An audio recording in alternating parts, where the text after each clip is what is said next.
video once we are done. But meanwhile, I'd like us to move on right now. Good morning, good afternoon, good evening to every one of you right there. What happened today for House of Assembly in Lagos, it was baffling. Meanwhile, the drama that happened today in Lagos House of Assembly, I'd like us to take it from here. I guess it started from here.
You cannot do this here.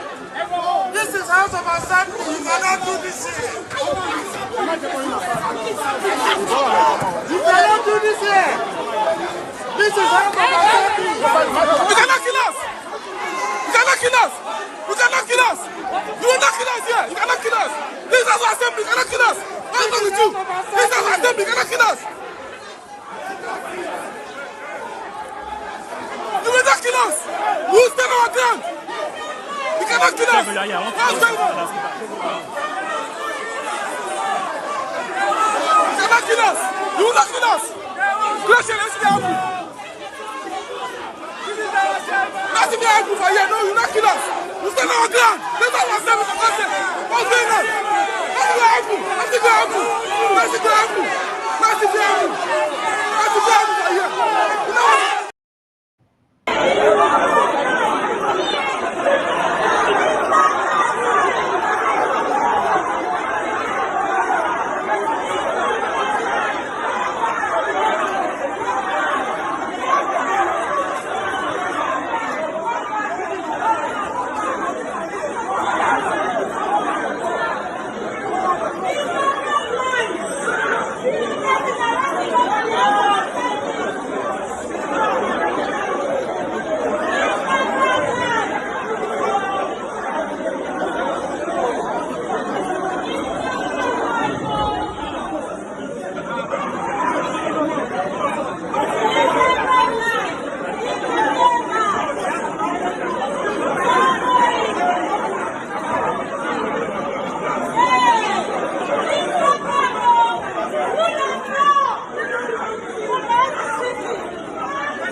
All right. Anyway, I'll leave that one outside. Eze Ato Eze, our billionaire from the Southeast. meet with Tinubu today. My hope is say what this man supposed to discuss with Tinubu was how Nnamdi Kanu will be released. No, he say wait till they see each other for now another thing entirely. But meanwhile, what else?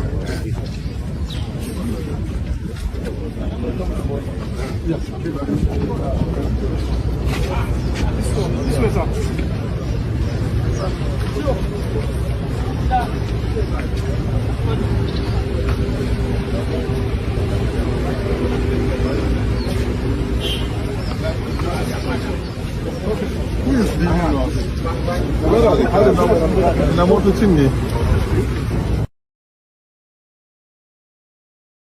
I tell you now, say, for Southeast, we get people who go fit say, this is it. Let Nnamdi Kanu go. But these people, they don't want to do them. And I'm one of them now, I see so. You know? Now one of them, now I show now so. Now the Kanu is languishing away in prison. I beg today, my people, I want to make una use my comment section till hashtag free Nnamdi Kanu today. I beg for a reason. You know, say many of us get platforms. I wish everybody use our platform for the things that are affecting us, all of us. Yes, some people will argue Nnamdi Kanu do this, he do that, but with the situation you and I are facing today, anybody that comes out now to speak for you, any IT talk or whatever I do, now so you will still castigate them. I beg, my comment section, let me start it because may not come be like say some of them don't know how when I want to do the hashtag. You know, let's do that now. I'm doing mine now. This hashtag I just did, put it together. It's right there. Let it be today. We did do it before, but let's do it again. These people where you and I relied on, we not do anything for us. Oh God.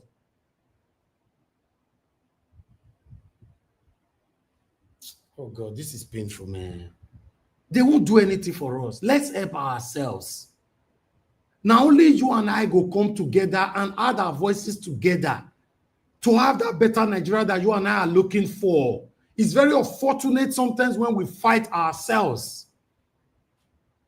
Now, some satanic people go there here now, put up a comment section now, make free Nnamdi Kanu, they not go fit. Like say they go live forever. Right? This man go see Tinubu. By now, I believe say they'll say, okay, Nnamdi Kanu may go house. Tinubu have the power to do that. He get the power. As they talk and say they restore the Speaker of House of Assembly in Lagos. He get the power.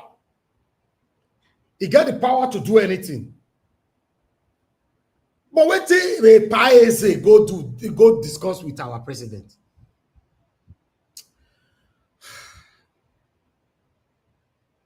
Let's move on, guys.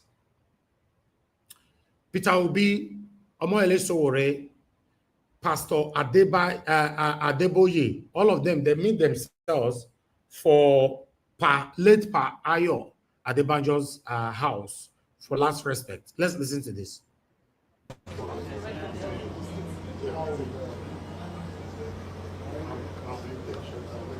Okay.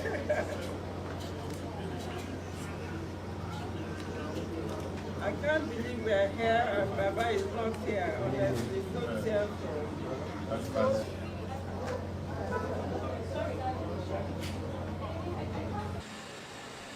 Nigeria has lost one of his greatest sons. Papa loved Nigeria, and he loved the Yoruba nation with a passion. He believed that a greater Nigeria can come. He might not have seen exactly what he was looking for, But I believe that he died in hope, believing that tomorrow is going to be all right. Amen. And I believe very, very firmly that God is going to honor his faith, that what he didn't live to see, we, his children, will surely see. I don't have much to say. I just thought I will come in, meet the members of the family, pray, and then be on my way. But I want you to know, those of us who are here, that whatever you live for will still be speaking after you are gone. Papa was a very great man. Very, very great man. My prayer, of course, is that all his children will be greater than him. My prayer is that whatever we are doing after he has gone will bring glory to his great name. That nothing will be done that will tarnish the great image that Let every creed, let every tribe.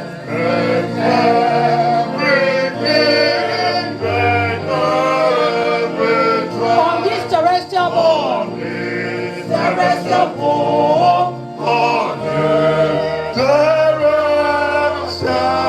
To him all majesty ascribe. All majesty ascribe. All glory. And why should my heart be lonely and long for heaven and home when Jesus is my portion,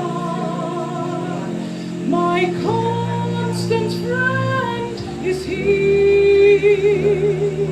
His eyes on the sparrow, and I know He watches me. His eyes on the sparrow, and I know He watches me.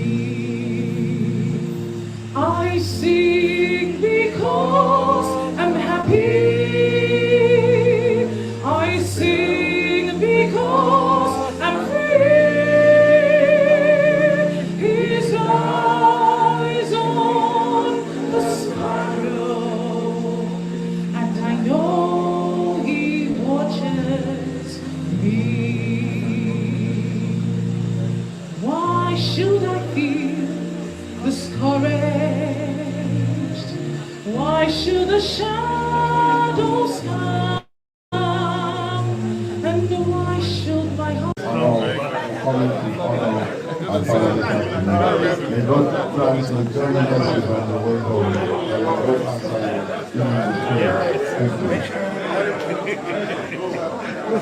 Your Excellency will speak to us. Should I just come now? No, they didn't announce me to come and collect that. That's what I wanted to do. Don't worry, I can collect that. This strong man. Somebody should collect that. This is not right. It's not collect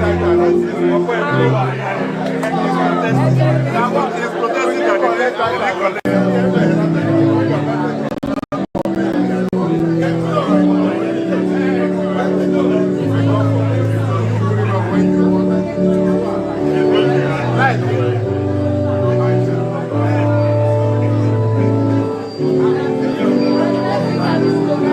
Someone who is very dear to you, I'm very sure of that. I want you to tell me what vacuum is demise has created and what are the ideals, the lesson take away from his life. Well, for me, I know his family, people like me, have lost somebody who can call a father. But most importantly, our nation, Nigeria, have lost something very, very, very important. Somebody who fearlessly, courageously fought for justice, fairness, and what is right. And most importantly, remain consistently consistent to the end. Not often do you see people remain consistent in this part of the world. They might start it and soon compromise or it becomes transactional. But he deprived himself of every form of inducement, deprived himself at the cost of his life. He remained consistent. That is very rare. And that's what we wish for our country. He wanted a better nation. He wanted a new Nigeria. And that's what we should all strive and work hard for. What does it really represent to you? What will be To me, it's Baba was not just a father, but somebody who, at his age, he would always step out of his way to make things happen. I remember when we first met and started talking about politics was when I was running for Senate in 2018, 2019. And when I'll come and explain what I'm dealing with, he will not just listen. He will pick up his phone and start making calls immediately. He will get up and go and visit people on my behalf. This was somebody that his energy was always boundless. And another thing that I love so much about him, at the age that he got to, a lot of people that have resigned to just say, whatever happens with the world, whatever happens in Nigeria happens. That was not his situation. He will always tell me I should bring more of my friends. Let them come and listen to ideas. Let them come and listen to ideology. The working class that have abandoned politics for so long, bring them, let us talk. And when you come, you sit down with you for 3 hours, 4 hours, talking about the history of the past, talking about the present, talking about solutions, talking about ideologies that differentiated him from following Zik, that he initially started by following Zik, and started following Awolowo, the reasons why he's unapologetically consistent. And that is something that is so rare in today's politics. Okay, I'll stop it right there because we have a couple of videos to still present to you guys, but you can go to Symphony to watch the full video. You still have about half of what you've watched already remaining. More or less, Sowore, I have to speak there, and many others that contributed. It's very, very painful that this is life. Adebanjo was very, very vocal in 2023 general election. It was very, very vocal, trust me. But today is no more. When we say let's live a good life, leave a good footprint, I believe this man left this world in good name. But when we talk, sometimes people think, oh, what do you know? What are you talking about? And all that. But yeah, this is it. I appreciate every one of you, my people. Thank you very much for your time. I would like us to quickly move on to Edo State and listen to this. To Edo State, where the immediate past governor, Godwin Obaseki, has been indicted of 96 billion fraud committed while in office between 2023 and 2024. Join us to discuss this. We have a special advisor to the current governor of Edo State, Monday Okpebholo, Andrew Mwata, joining us live to discuss this. Good morning, Honorable Mwata. Yeah, good morning, and good morning to our viewers. It's a pleasure to be here this morning. Now, my first question to you, Honorable, is does the governor, the current governor, Monday Okpebholo, have the constitutional authority to set up an investigative panel against elected local government officials and a former governor? Others have said, this is the work of the Nigerian police or EFCC. Yeah, thank you for that question. I will start by referring to Section 7 of 1999 Constitution, Sub 1, that talks about democratically elected councils being guaranteed under the Constitution, and now places the duty of legislating for those councils on the State House of Assembly that has the authority to make a law, quote and unquote, a law for the existence, establishment, structure, finance, and functions of these councils. And it was pursuant to that provision of the Constitution, the Edo State Local Government Law 2000 was made. Under Section 20 of that law, the governor can suspend any local government chairman in consultation with the House of Assembly and thereafter set up a probe.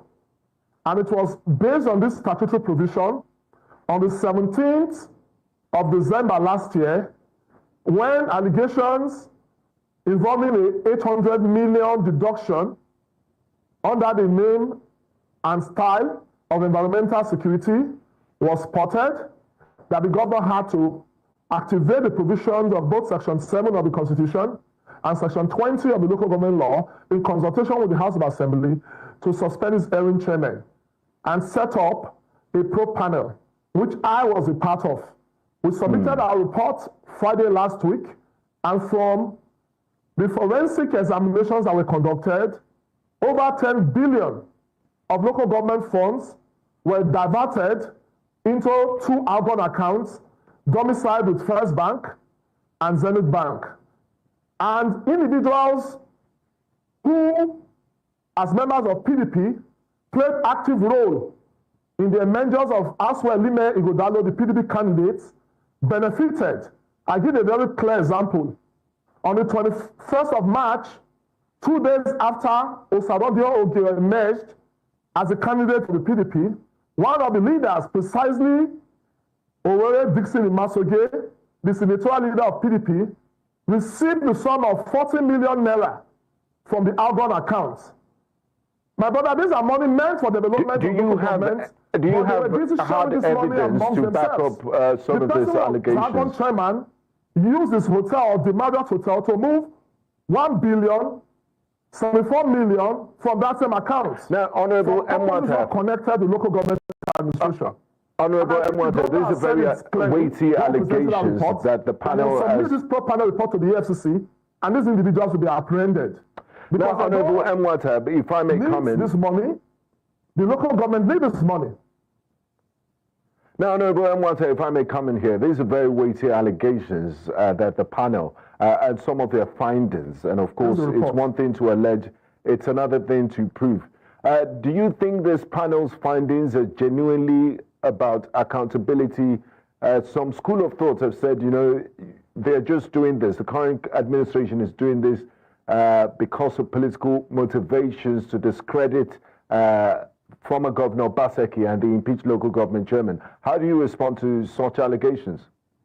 Can you still hear me, please?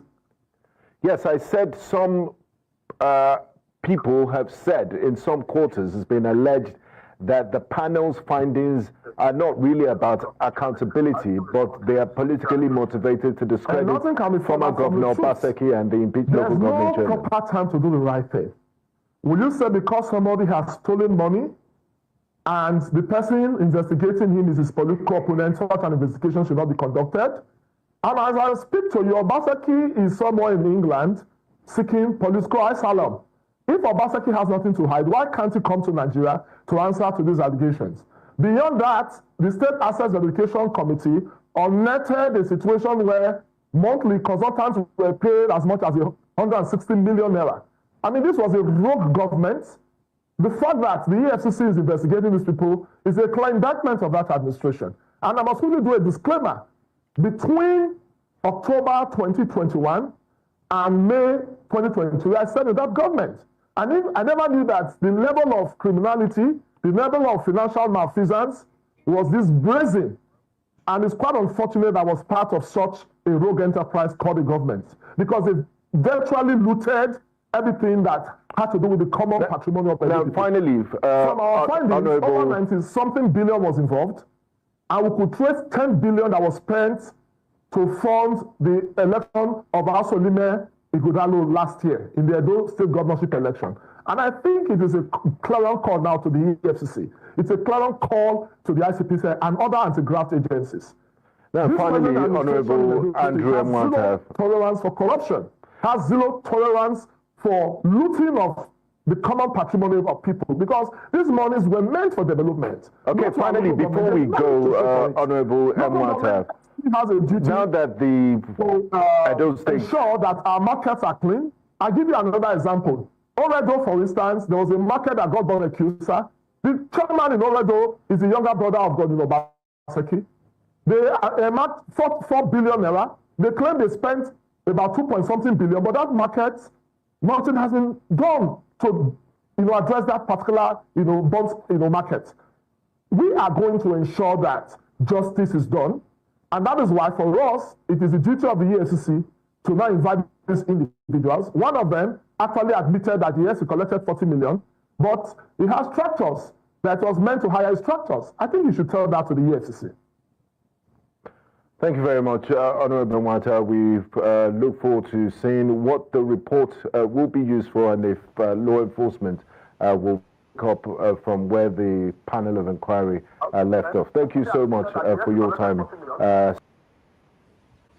All right, guys. The say Obaseki don't thief another 96 billion naira. They just discovered that. All these tiffy when they say Obaseki they thief so. Normally, if you not thief can't you dispute it? Because if people, they are very good in accusing people of showcasing this kind of things. Obaseki was a saint after Jesus Christ, now Obaseki and all that. If first say you thief money, normally what you they do? You come back and say, no, it not happen. Now so it happen. Now because as they see our country now, the former any governor that have ruled before, any of our leaders accused of misappropriation of funds and all that, they don't go to jail. Anyone want to see say go jail, say the government, the present government don't like them. They don't go to jail. Unfortunately, as we all the talk and so that's why everything will all take end. Obaseki thief this, he thief that, he not thief this. We need to know the truth. He really thief farm. I will continue no now, God. Then we now see some gullible people will be everywhere arguing, defending the indefensible, defending the satanic leaders.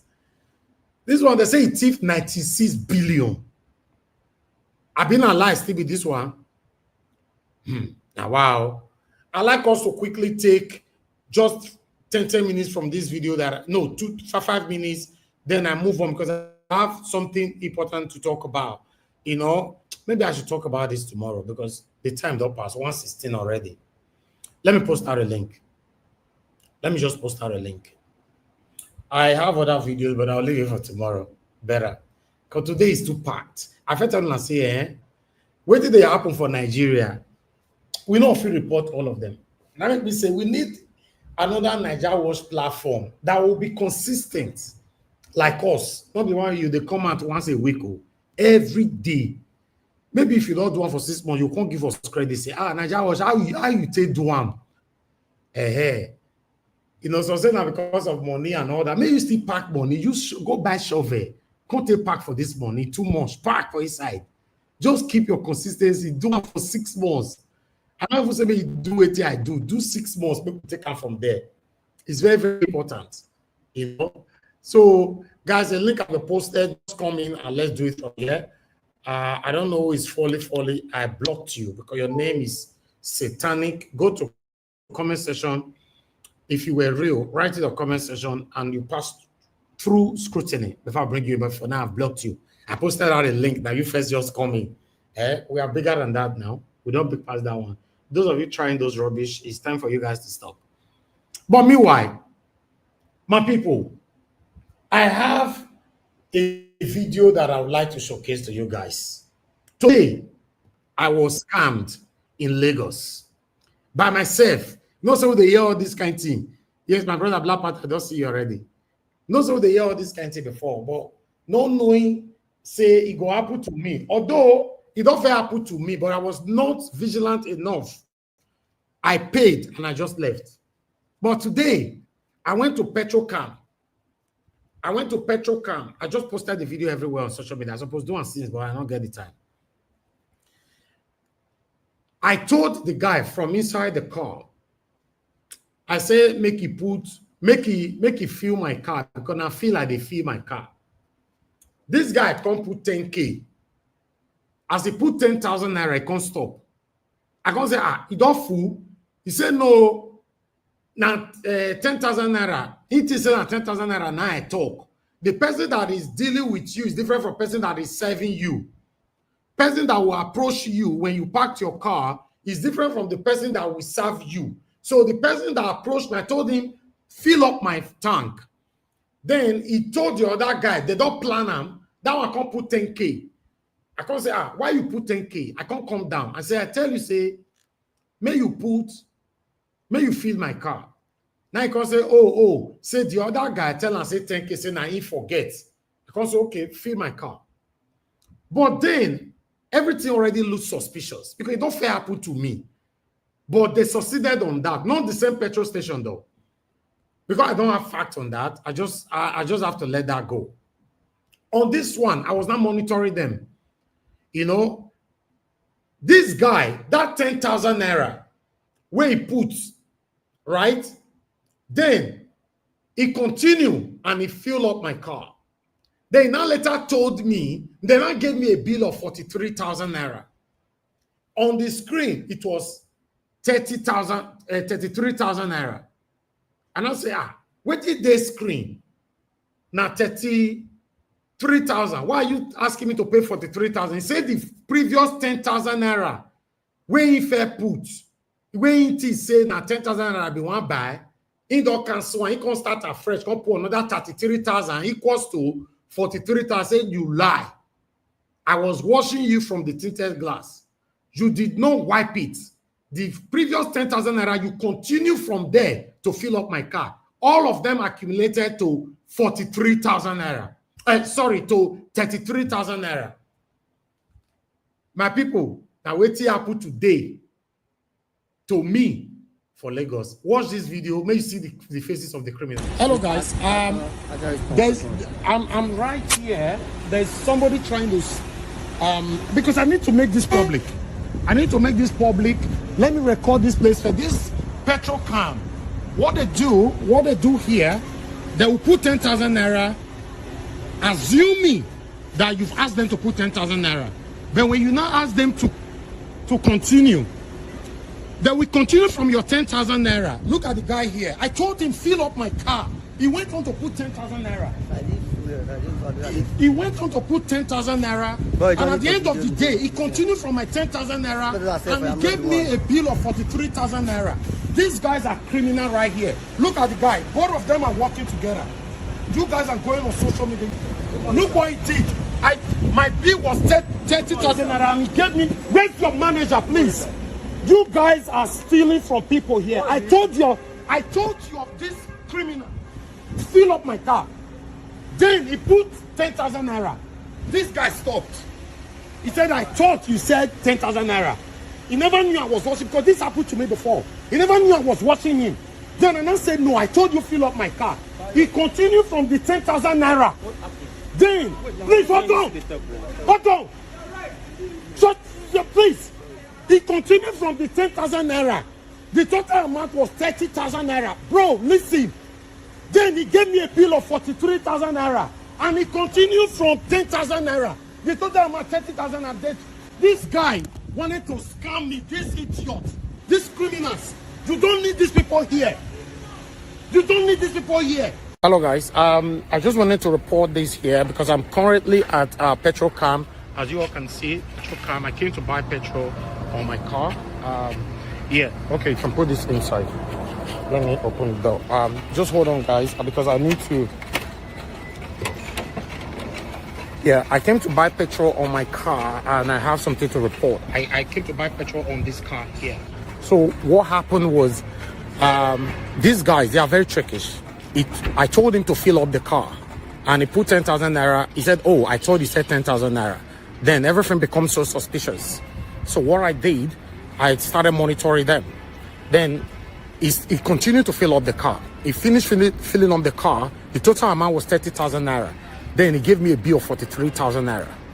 Now, one of them, two of them, but one of the two lied that he cancelled the previous 10,000 naira. You understand? That means my initial amount that now was 30,000 naira plus the 13,000 naira. I don't know, because the total amount they gave to me was 43,000 naira.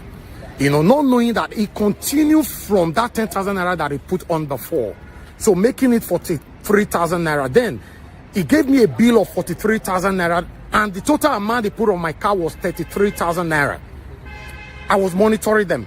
So this is Petrocam. As you can see, both of their faces have been captured. I don't want innocent people to be on it. You know, this Petrocam is a big place here. I'm going to expose them on social media because a lot of Nigerians are facing the law, you know, here in Lagos. Okay, guys. Then the managers that came out, they were very, very apologetic and all that. And they promised me, because one thing that I demanded was that both of them must be sacked. And I went on by saying, we all are together blaming the president, our leaders all the time. But I've said this so many times on my platform, that the biggest problem we have in Nigeria is the Nigerians, not the leaders. I'm telling you, because most of the people complaining today that the leaders are doing wrong thing, if they have opportunity to sit in that seat, they will do worse. So they reached out to the headquarters. I was there. I don't go anywhere. I sit down for there. So somebody spoke to me from their headquarters, and I asked for just one thing. Both of them must be sacked, or I will get both of them arrested right now. I'll make a call. Both of them will be arrested. They promised me that if I ever or anybody close to me come back to this place again and see them there, that I should sue the company. So those faces, any petrol station where we not see them, because it's happening. Don't think it's only Petrocam. This happened to me before, another petrol station. The person put 10,000 naira. I can't say, not be 10,000 naira, I tell you. I said, me, you feel them. That was my other car. Then he can't feel them. And I was inside the car, enjoying AC. It's just like saying they build us for Nigeria. You go to Nigeria, you go there inside air condition. Your engineer go to call you.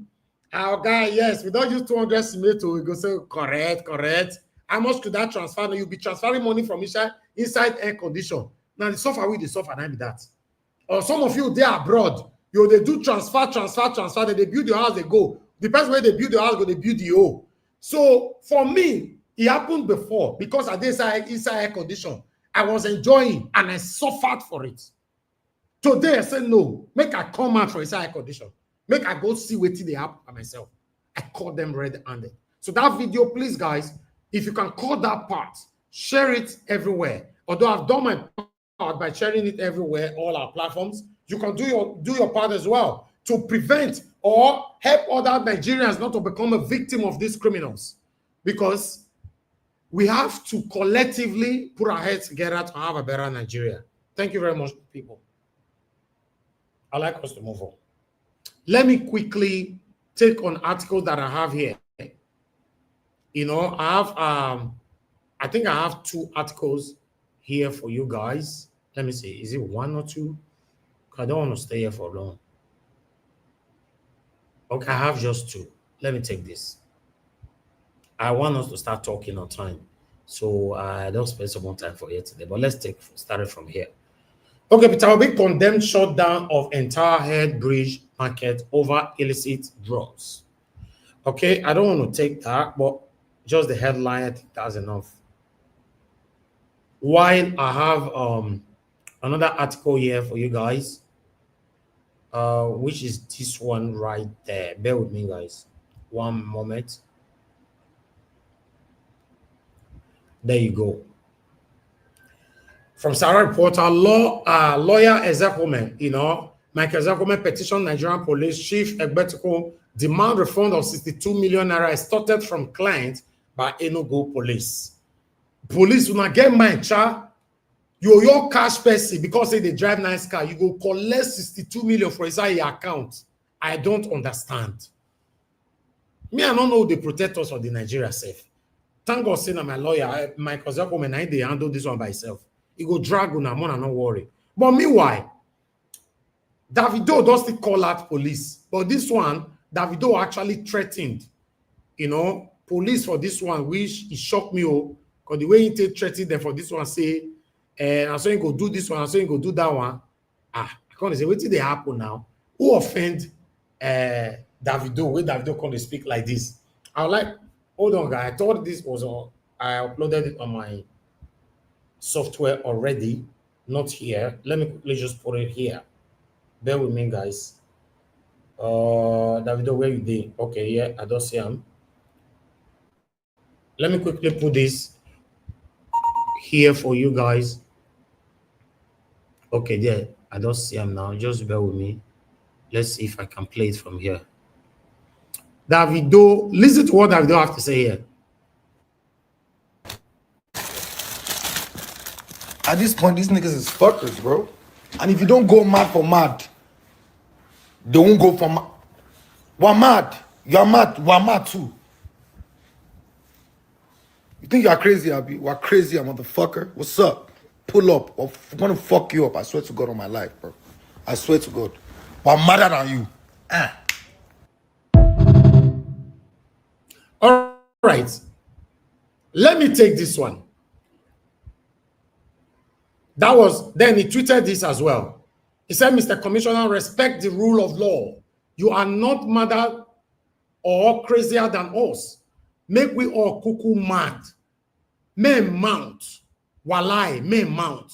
To KROF. I don't know what that one mean, but a lot of people are associated that word with confraternity.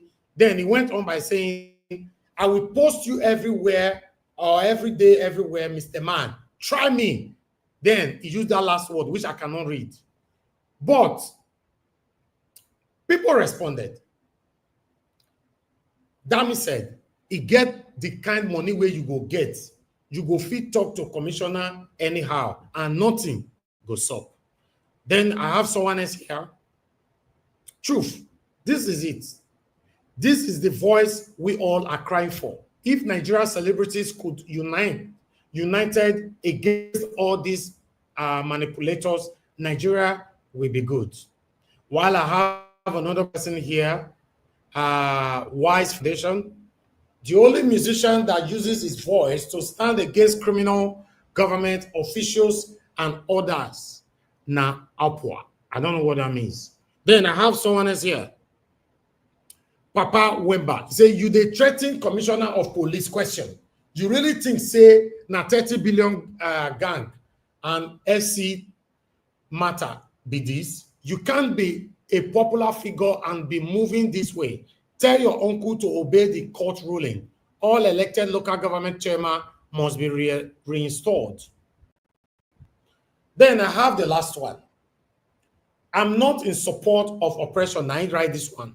There is no way you can oppress the commissioner of police. Police serve them be streets. It is better you channel the energy to Aso Rock or you contact ST. I don't know what that means. Who is your close friend? I pray Osun State remains peaceful. Now, my response to this, my own response, before people will respond to this, let me be this. A man could become the next victim of the evil he celebrates today. Don't defend evil because it favors you now. It could work against you the next minute. You know why? I have to put out to remind you guys again. The situation of Nigeria, it go reach everybody body. There's nothing like God forbid or not God forbid. It reached my body today, Nabi. Not be me that be scammed today. So when they say speak, you say, nah, it's favoring me now. I don't want to say anything. See situation. Davido, now they cry. So billionaire, they don't hold on for neck. But people, that's the end of my presentation today. I would like us to move on. Thank you very much. Good morning, good afternoon, good evening to every one of you. Thank you for your time with us. Nobody don't buy me coffee today. If you can, press on the $sign, buy me coffee. I would really do appreciate that. I'd like to take some calls. In case you want to call in, this is the best time for you to call in right now. And if you want to join the panel, a link was posted out earlier on. I'll repost another link in case you're coming in so that you can click on it and join us here. You know, I'm waiting for the first caller. Simon, you were calling earlier on. It's better you call now because I'm not going to call you back. Mr. Alex, is calling in. Thank you, my brother, for calling in. Good evening to you. I beg, talk to us, my brother. Yeah, thank you, Mr. Adeboye. Thank you. I greet everybody, Nigerians, the panelists, viewers worldwide, those on the comment section. That's why I greet everybody. Be watching Mr. Elvis. Thank you for the good work. And the soul of Mr. Adebanjo peace and I saw the solidarity visit, the condolence visit, and yeah, we just lost a great hero of democracy.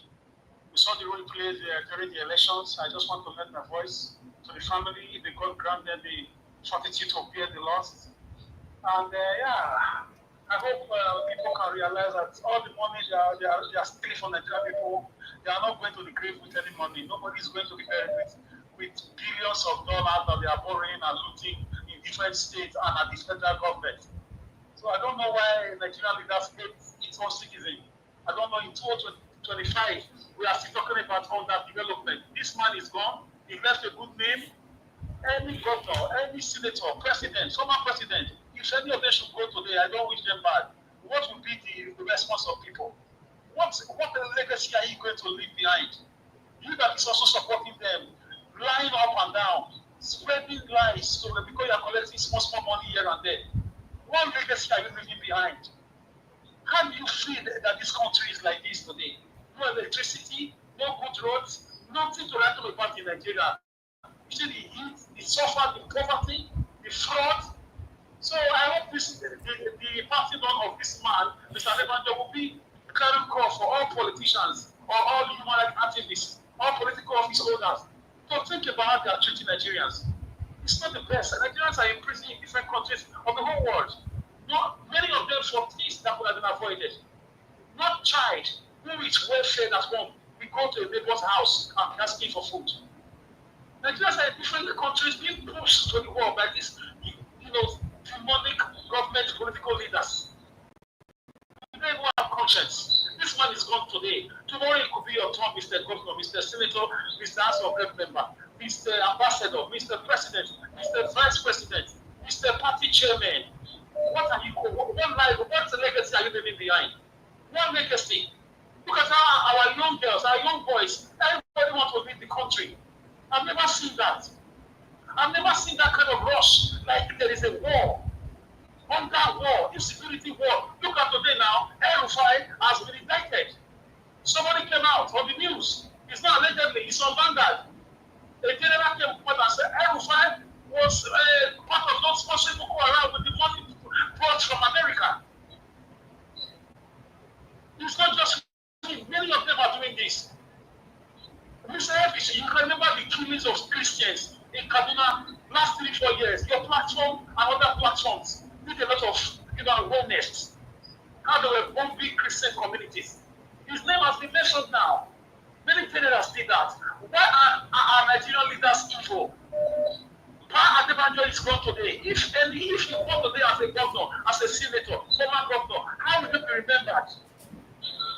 Even Mr. Adeboye, my dear Papa in the Lord, please talk to these people. Some of them are your children in the Lord. These politicians, you see them in big churches during Thanksgiving. What do you tell them when they come to you? In the house, I used to warn them about delivering democracy to the people. In the house, I was not like this. In the house, I told them to fix the road, to do the right thing. In the house, I helped government to a standstill, even under the military government. Nobody now listening to let Archbishop Benson in the house. The opposite don't listen to him as the military president in the 70s. In the house, never tolerated nonsense. All right. In the house, take the Nigerian case to US and make sure we get justice. Finally, Mr. Davido, if the police is doing wrong, I support the Davido. Mr. Elvis, as for Edo State, I don't know. We cannot say whether the money is really missing or not because the political wish something. But I have a question, sir. Why do they always come about money missing in the Edo State? And we are still here. We are. Look at the kind of money flying out of Edo State. Whether allegedly or real or true, we don't know. But why are we where we are right now? Why the dirty environment? Why the lack of development in Edo State? Why the spreading of lies? Guess what? FPC is already claimed that Edo State is not Dubai after 100 years of government. They are already all right. And they've done a lot. So Obaseki should answer for the EFCC if it's no money. Thank you. Thank you, my brother. God bless you. Thank you so much. Okay, let me take another call. Thank you, Mr. Wale. Mr. Wale, thank you, sir. Talk to us. Good evening to you.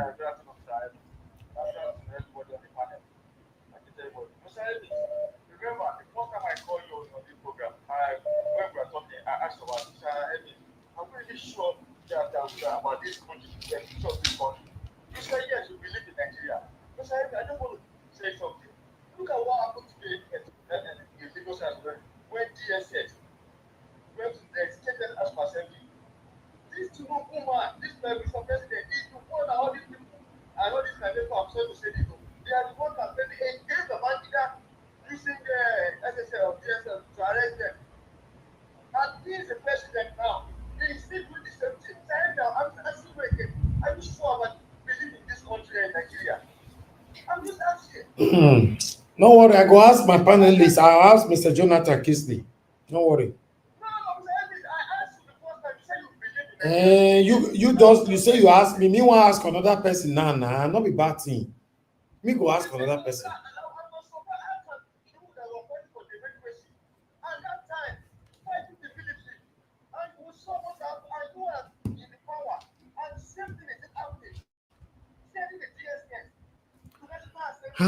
Now wow.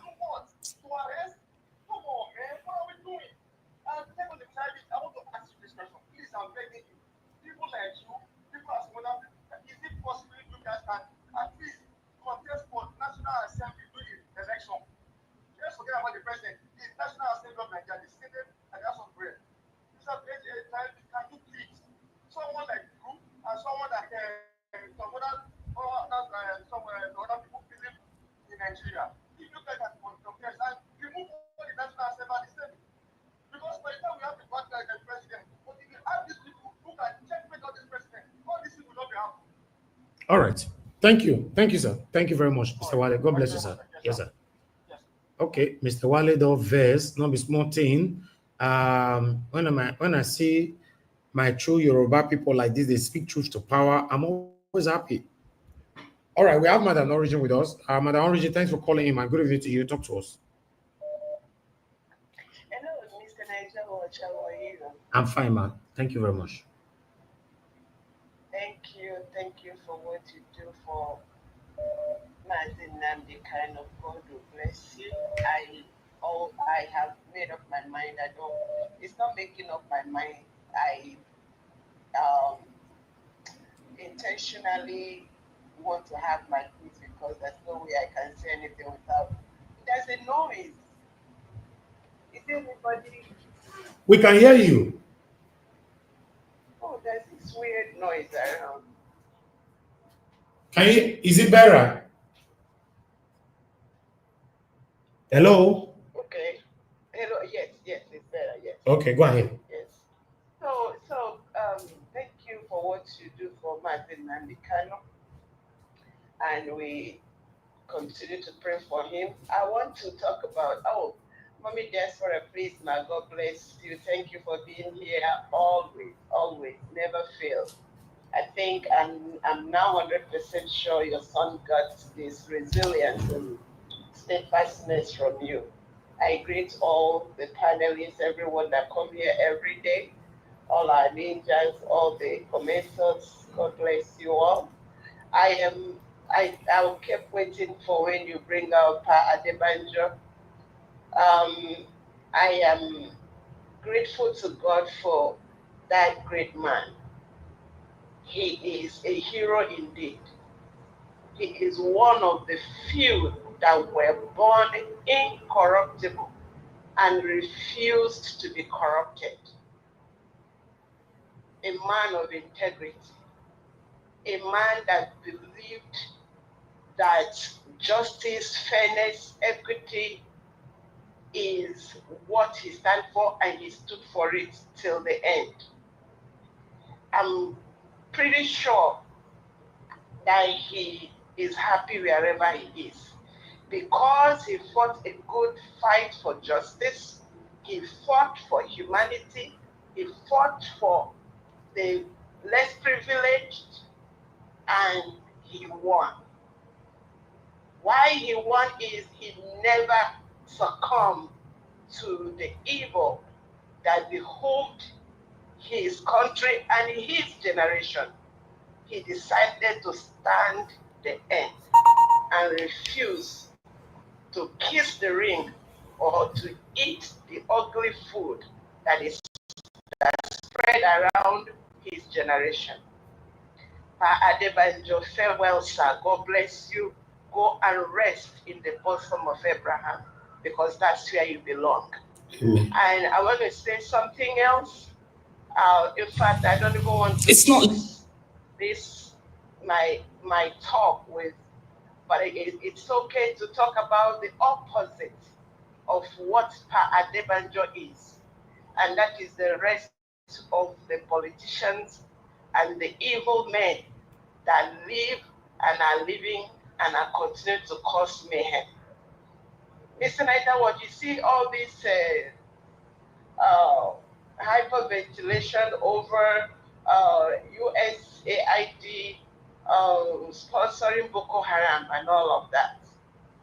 You see, why I'm so at this country, it makes me, if I feel nauseated, is how they mix, I call it this their mixed salad.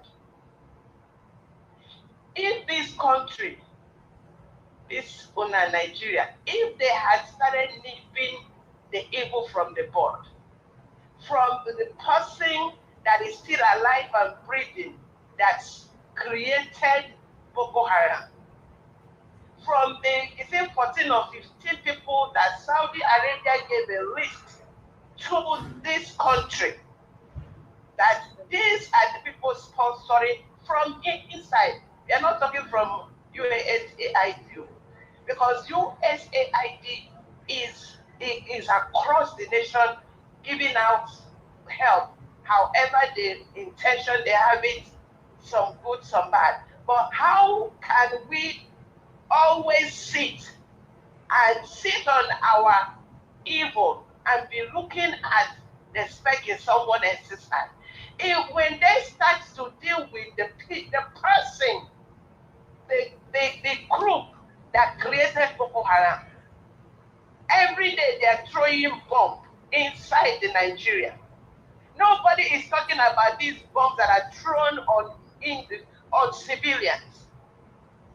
The last time it nearly happened in Enugu, there was, they say it was 300, is it 30 people, or I can't remember, but there is a 3 in it.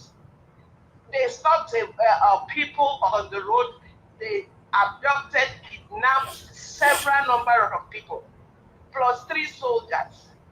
When the civilians ran out, helicopters started rovering over. If those people had started pursuing the kidnappers, you will see there was a bomb somewhere, and it was a mistake. It was never a mistake. Somebody is talking about what is his name? Is it El-Rufai? If you're correct, there are current governors sitting in Southeast that are not only conducting extrajudicial buying elimination of individuals, citizens, their own citizens, as we are speaking. When they call them that insecurity is, they will gather and create small, they call them whatever they will call them, and they start going to abduct and continue their extrajudicial buying. They are talking about El-Rufai that is X. How about the current governors that are bringing in the people that are buying their own people, giving them land?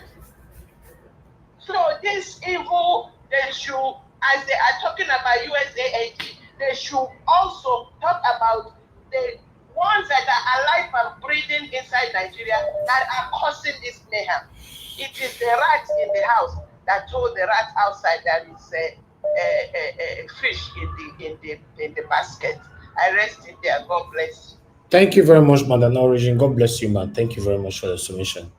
All right, Mr. Tony, Africa, thanks for calling in, sir. Talk to us. Good evening to you. Good evening, sir. Yes, sir. Talk to us. So I greet everybody. Thank you, sir. Hashtag, thank you very much, sir, for the hashtag free Nnamdi Kanu that we just asked her to, to be rated, in the comment section. And then I hope that all the viewers across the world, whatever platform they belong to, they should keep that, they should do that line, sir. Thank you very much, sir. So may God bless you. Our ancestors, God, the God of our ancestors. And then I want to thank you too much for showcasing, Adebanjo's life and times. I'm very grateful to you, sir, for that. Thank you. To help you, the God of our ancestors, they will help you, they will protect you and your family, your entire, extended family. So because now they bring you to this world, I'm very grateful that for having you, sir. Thank you very much. Then now I will go to the main topic of the day, which is that's affecting us. So you see, Oganjo, that I've told you guys that there's nothing like a refinery in Nigeria. We don't have any refinery in Nigeria because we're not seeing the size of the ground. I keep reiterating that look, this is a so-called country that is being ruled by liars. Lies everywhere. When I keep saying that there's nothing of ground, I have the evidence that it's not on ground. We're not seeing prices of. Look at the way they try to change today also. All is due to the lack of availability of this product. That's why some gas stations we try to be cheating people because we have to come to them anyway. So Dangote is a petroleum depot, importing depot. Then NNPC the same thing. So nothing's on ground. That country is a gone country, is gone.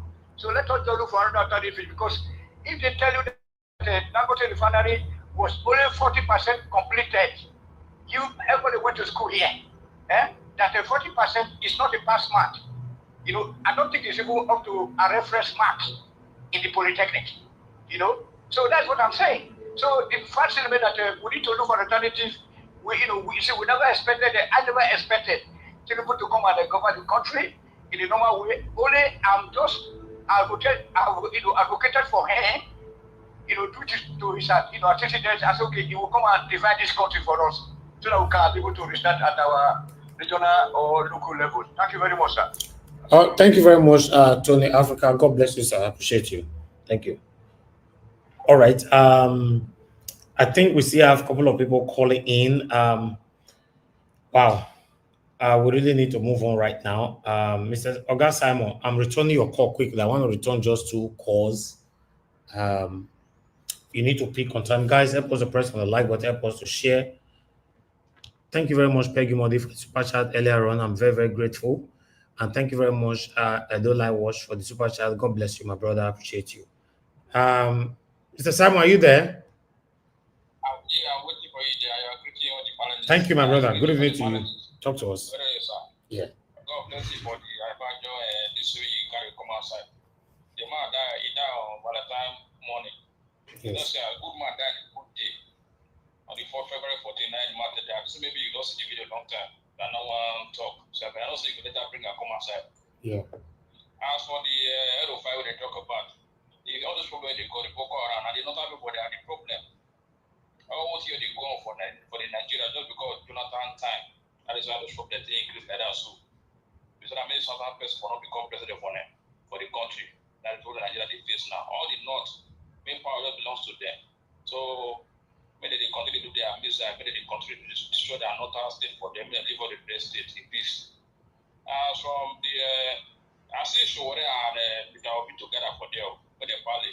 People they meet, they come meet for there, last. Now that first one, they say told them together, but they come take greater for that burial ceremony where they go.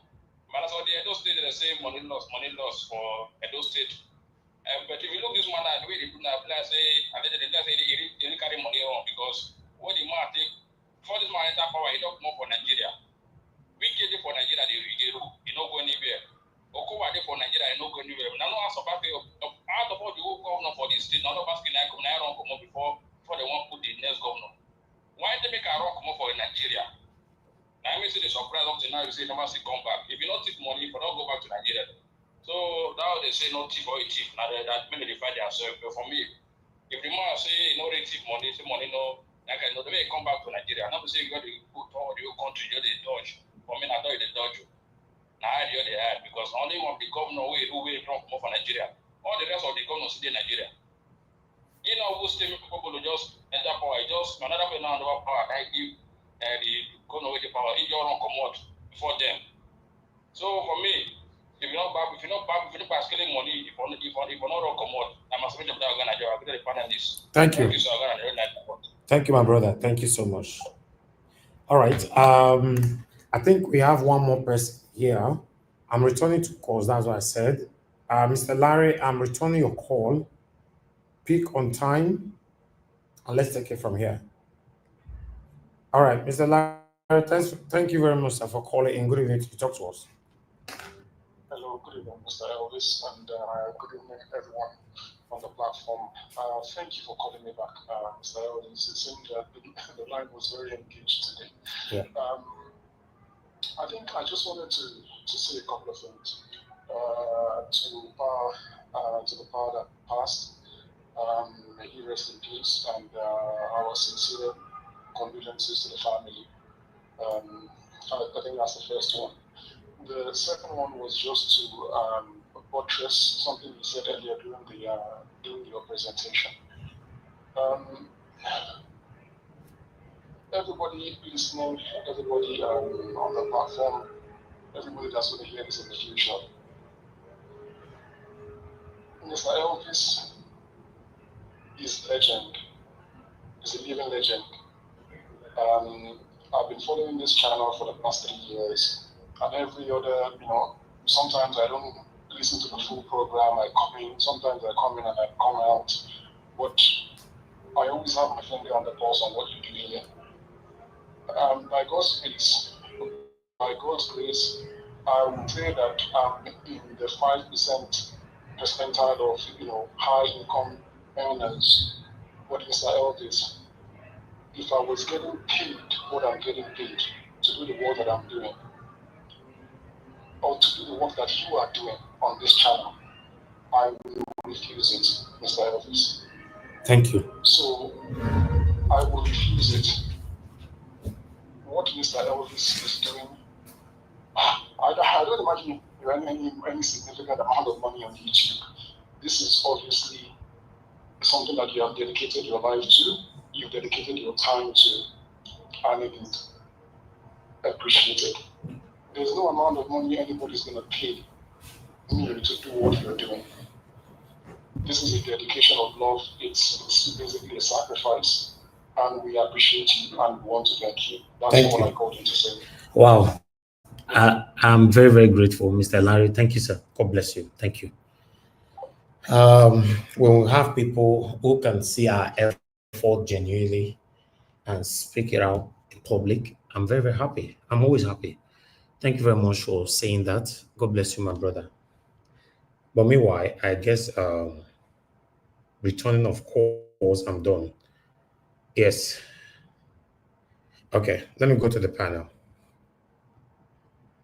Good morning, good afternoon, good evening to every one of you once again. Guys, help us to share, press on the like button, help us to share our broadcast and press on the $sign if you can, and buy us a coffee. I really do appreciate that. Let me call on the first person on the panel today, which is Black Panther. My brother Black Panther, are you there? Talk to us. Good evening to you. I'm here, Yoba. Oba talk. God bless you. Our ancestors will bless you. And God Almighty will shower His grace upon you. I thank you for what you are doing. And I want to thank everyone and thank Mommy in Diaspora for giving us a son that is consistent and is playing a good role. And that role that is playing, that blessing will rest upon your family in Jesus' mighty name. I want to say here to the commenters, God bless you guys. I've been watching the comment and you guys are doing awesome well. And the word was given to us to hashtag free Kanu, one Kanu now. And we all have responded. That's to show that we are in unity, and may God continue to bless every one of us and make us be consistent in this race we are running. I want to say, yeah, Before I go further, before I speak, I want to pay kudos, condolence to a great Iroko that has fallen. He has not fallen on a bare floor. He has fallen on the hands of the angels of the Lord. He has run a good race, and he has fought great battles, and he has won the battles.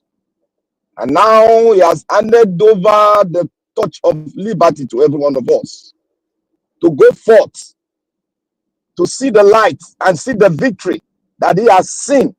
That is why he handed over the race to us. And we are going to touch the finish line because he has seen the promised land that the Lord has shown to him. Papa, you have fought a good fight. And we have taken that touch of liberty, and we are going to take it to the end. May you rest in perfect peace, and may you smile as we go on that journey of victory. To everyone that is fighting a good fight, remember what he said before he slept.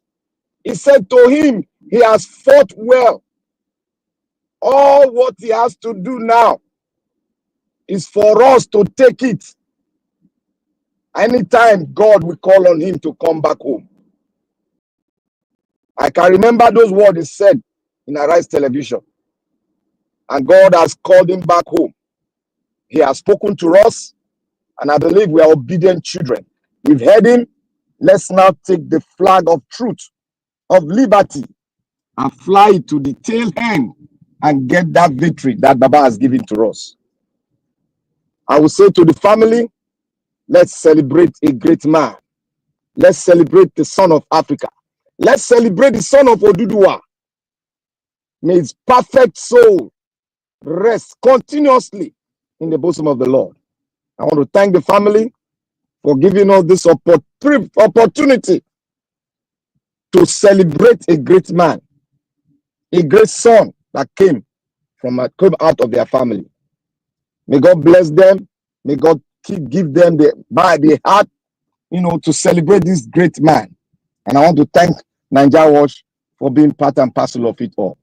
I want to say here, Nigeria is not a country. I have said it, and I'll continue to play it in the ears of every Nigerian. During Jonathan's regime, Jonathan employed some mercenaries to come into Nigeria from South Africa. This is not allegedly, it's there in the media. You can go on and Google it. They have to mondo Jonathan. They have to mingle him with international pressure. Jonathan left it. The mercenaries almost cleaned up the Boko Haram. But when they handed over to Buhari, Buhari had to stop their contract with the federal government. And Boko Haram rose up and continued their menace in the society. You see the man Buhari, if you don't bring that man to justice, the children that he has given birth to will continue to mesmerize the country, quote and unquote, Nigeria. We have to bring Buhari to justice. We have to ask him question. Why bringing him to justice? Why did he keep the record that was no longer a top secret? Those that are sponsoring Boko Haram in Nigeria. I don't care about what is happening from outside because I've already known who the oppressors are. I don't want Nigeria to settle. People are focusing on America. It's not. We should focus. We should open our telescope very wide. It has a grandfather and it has a son. They are both working hand in hand to bring their host down because those people are parasites. They need a host to survive, and that host is Nigeria, and the bigger host is Africa. Now, Buhari should release the names, and the names are in the hands of Tinubu, President Tinubu, because every top secret he knows. He should release the names and let them not carry our head. To every Nigerian, don't believe anything that will come out of the media until they release the names of those in Nigeria that are sponsoring, that have been used as a host to bring the great host down. Release the name so that we can start cleaning our house. When we start cleaning our house, we will know where the bigger parasite that is sponsoring them comes from. But we know the bigger parasite. We are not pretending. On a good day, our ancestors will scatter their house and they'll start speaking the truth as they are talking now. Now, before you can have a nation, I want to ask every one of you, because you know Nigerian police is misbehaving. Do you know why they are misbehaving? When before the amalgamation, the British handed over to us everything, the playbook they have been using against the people. They handed it over to the leadership that they are handing over to, the so-called Nigeria. From the north, from the south, from the east, from the west. And the Nigerian people, after the amalgamation, they never think right to sit all the tribes together and make a very constitution that will make the country flow well and prosper. Rather, power of superiority came into place. And the vampire was born called Wazobia. That was when they eliminated the Benin Empire and other empire that came together to form the Nigerian enclave. The question had not been asked, why did they go that route? That is why we are saying, for you to have a nation, we have to come together. Every ethnic group has to come together to speak whether we won or we go our separate way. Going our separate way, people think that, oh, it's evil. It's never evil. Because in that place, before you can agree, separate way, it's going to be tough. But I know when we come with Jojo, we have a good, we will compromise and come together. And if we cannot do it, if it leads to fight, let's go a separate way, in an honorable way, or let's have a confederated states where every region will explore its own resources and will not come together under one umbrella and call ourselves a name. It might not be Nigeria. We might have a greater name that we can call ourselves, because that name Nigeria was handed over to us. We did not write our own name that this is the name we should be called. Because when a child is born, the parents will come together, the family will come together and name that child the name that they want to name the child, because it is their own. Is Nigeria your own? That's a question mark. Now, the police are doing everything. Police was formed by the colonial guys because they wanted to oppress every voice that comes from black Nigeria. That is the reason they formed the police force. That is why you see the force there. It's supposed to be a service, not a force.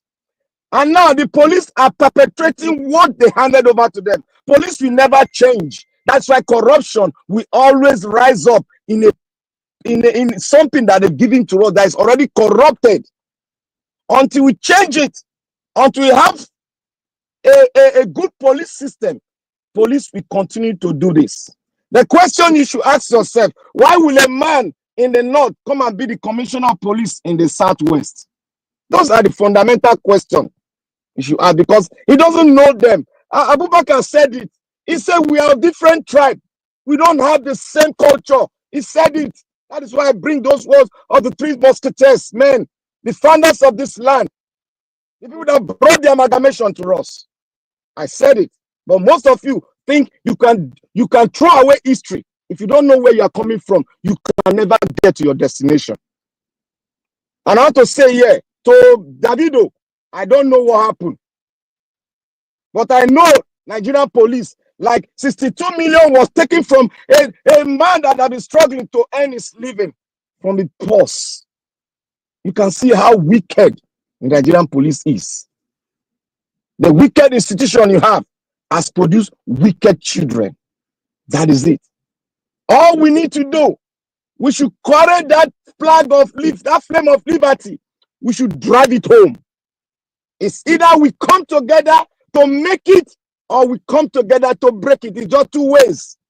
Congo is undergoing tremendous problem, and the rebels are getting to the state capital.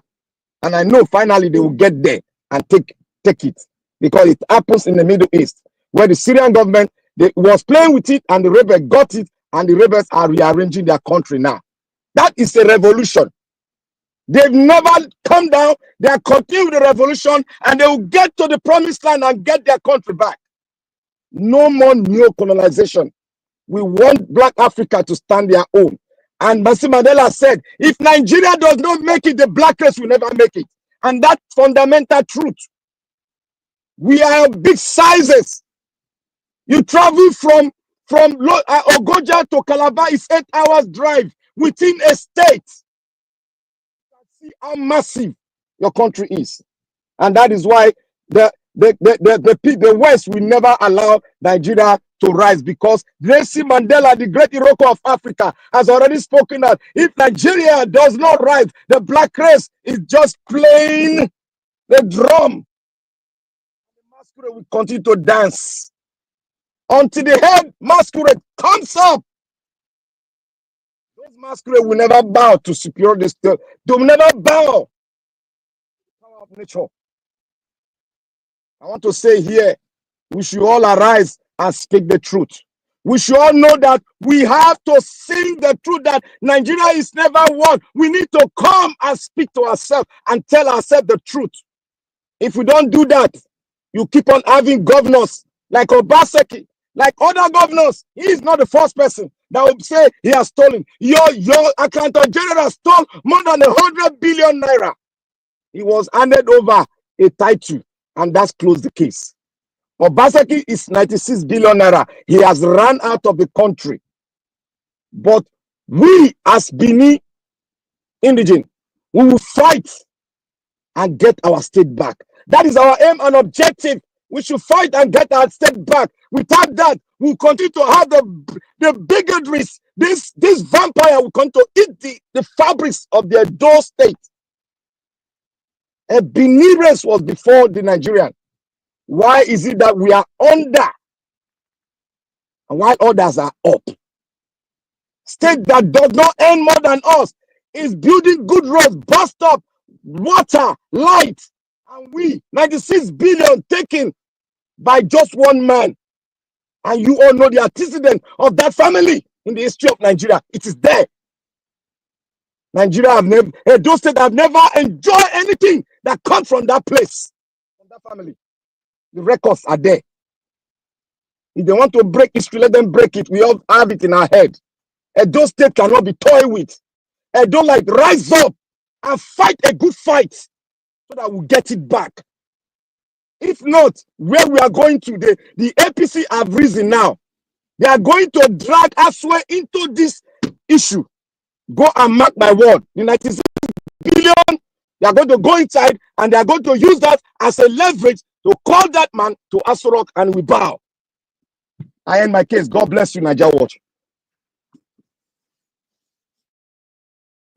All right.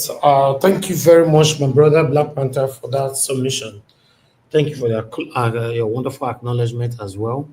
And thank you for the good speech concerning our Papa, Adebanjo. God bless you, my brother. Appreciate you. All right. Mr. Jonathan, it's good to have you on the show. Good evening to you, sir. Please talk to us. Yeah, Mr. Elvis, I greet you once again. Thank you, sir. God bless you. Thank you for the good work you are doing. Fellow panelists, Mr. Black Panther, I greet you. Thank you for your submission. Mommy Diaspora, God bless you abundantly, man.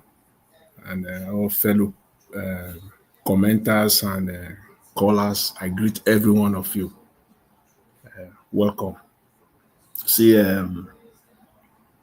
first of all, yes, let me put my voice out there in honor of and in respect of Baba Adebanjo, for a life well lived in honor and in integrity.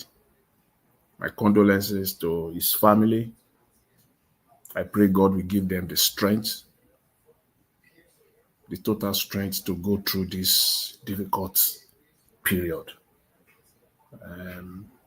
His wife, I pray God will keep her. The Almighty God will strengthen his wife more than ever before, especially at this time. And I want to thank every Nigerians that have been speaking on this. There's no way we can't express it enough. But as long as we have the breath that is still in us, it is only appropriate to speak out in honor of this great Nigeria. Yes, indeed. I know people say it all the time. When someone, passed on, people will say a great man has passed on. In this particular case, indeed, a very great Nigerian has passed on. I just want to say this to all those that will be saying now. They will be saying all these great things about Baba Adebanjo and everything that he stood for. If they believe it, all of us, including myself speaking, if we believe in what Baba Adebanjo stood for, we should not just say it. It shouldn't just stop there. In fact, we should continue with it. And for those that have the capacity or that are in positions to actually bring it out, talking of politicians now, they should do it, not just to come and throw empty words outside now. Otherwise, we all of us, will be the textbook definition of hypocrisy. We will be the textbook definition of cynicism and self-interest. And my prayer, God forbid, at least especially for those of us that believe in everything he was saying and we spoke it out while he was still alive. If you believe in it, that yes, this man was indeed a very great Nigerian who stood for equity, who stood for justice, then continue, then do it. That is the only way we can honor him. The best honor we can give to Baba Adebanjo is to actually emulate those things that he stood for when it comes to nationalism, equity, and justice.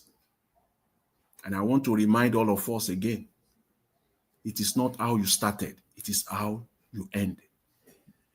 Baba Adebanjo ended well. At his very old age, the man stood for truth and equity. Many of our politicians today, most of them started well, and they use that platform. They ride on that platform to get to where they are today. My prayer for them all, I will use this time to pray for all of them all, from the top to the lowest of them that are holding positions in Nigeria today. My prayer for them is that they will all end well, because that's what matters most. What we're doing, I pray that they will not continue on this trajectory. They will make that U-turn and end well. Baba Adebanjo ended well. He used his last days. What matters to each and every one of us is how we use our last days. Our last days. Our last days. How we used it. Baba Adebanjo used his last days very well, proclaiming with every opportunity that he had, coming out without fear, speaking out what he believes Nigeria should be. Baba Adebanjo ended well. And may his soul rest in perfect peace. Thank you very much. All right. I'll leave it. I'll leave it there. Mr. Elvis. Okay. All right, because person wey dey sweep for there, and I said media your day. I said the media they sweep for you. Okay. This your mic, they powerful. Anyways, you know, as I was saying, I'll leave that for Adebanjo for now. May his soul rest in perfect peace. I think Mr. Black Panther spoke with respect to Edo State. See, this rubbish, just call it what it is. This nonsense, rubbish they are doing, calling it inquiry, coming out and saying Obaseki have stolen 95 billion from Edo State's wallet. Let them continue dancing.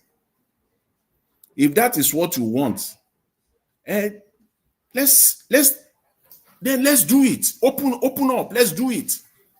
Don't stop on Obaseki. Go back to previous government as well.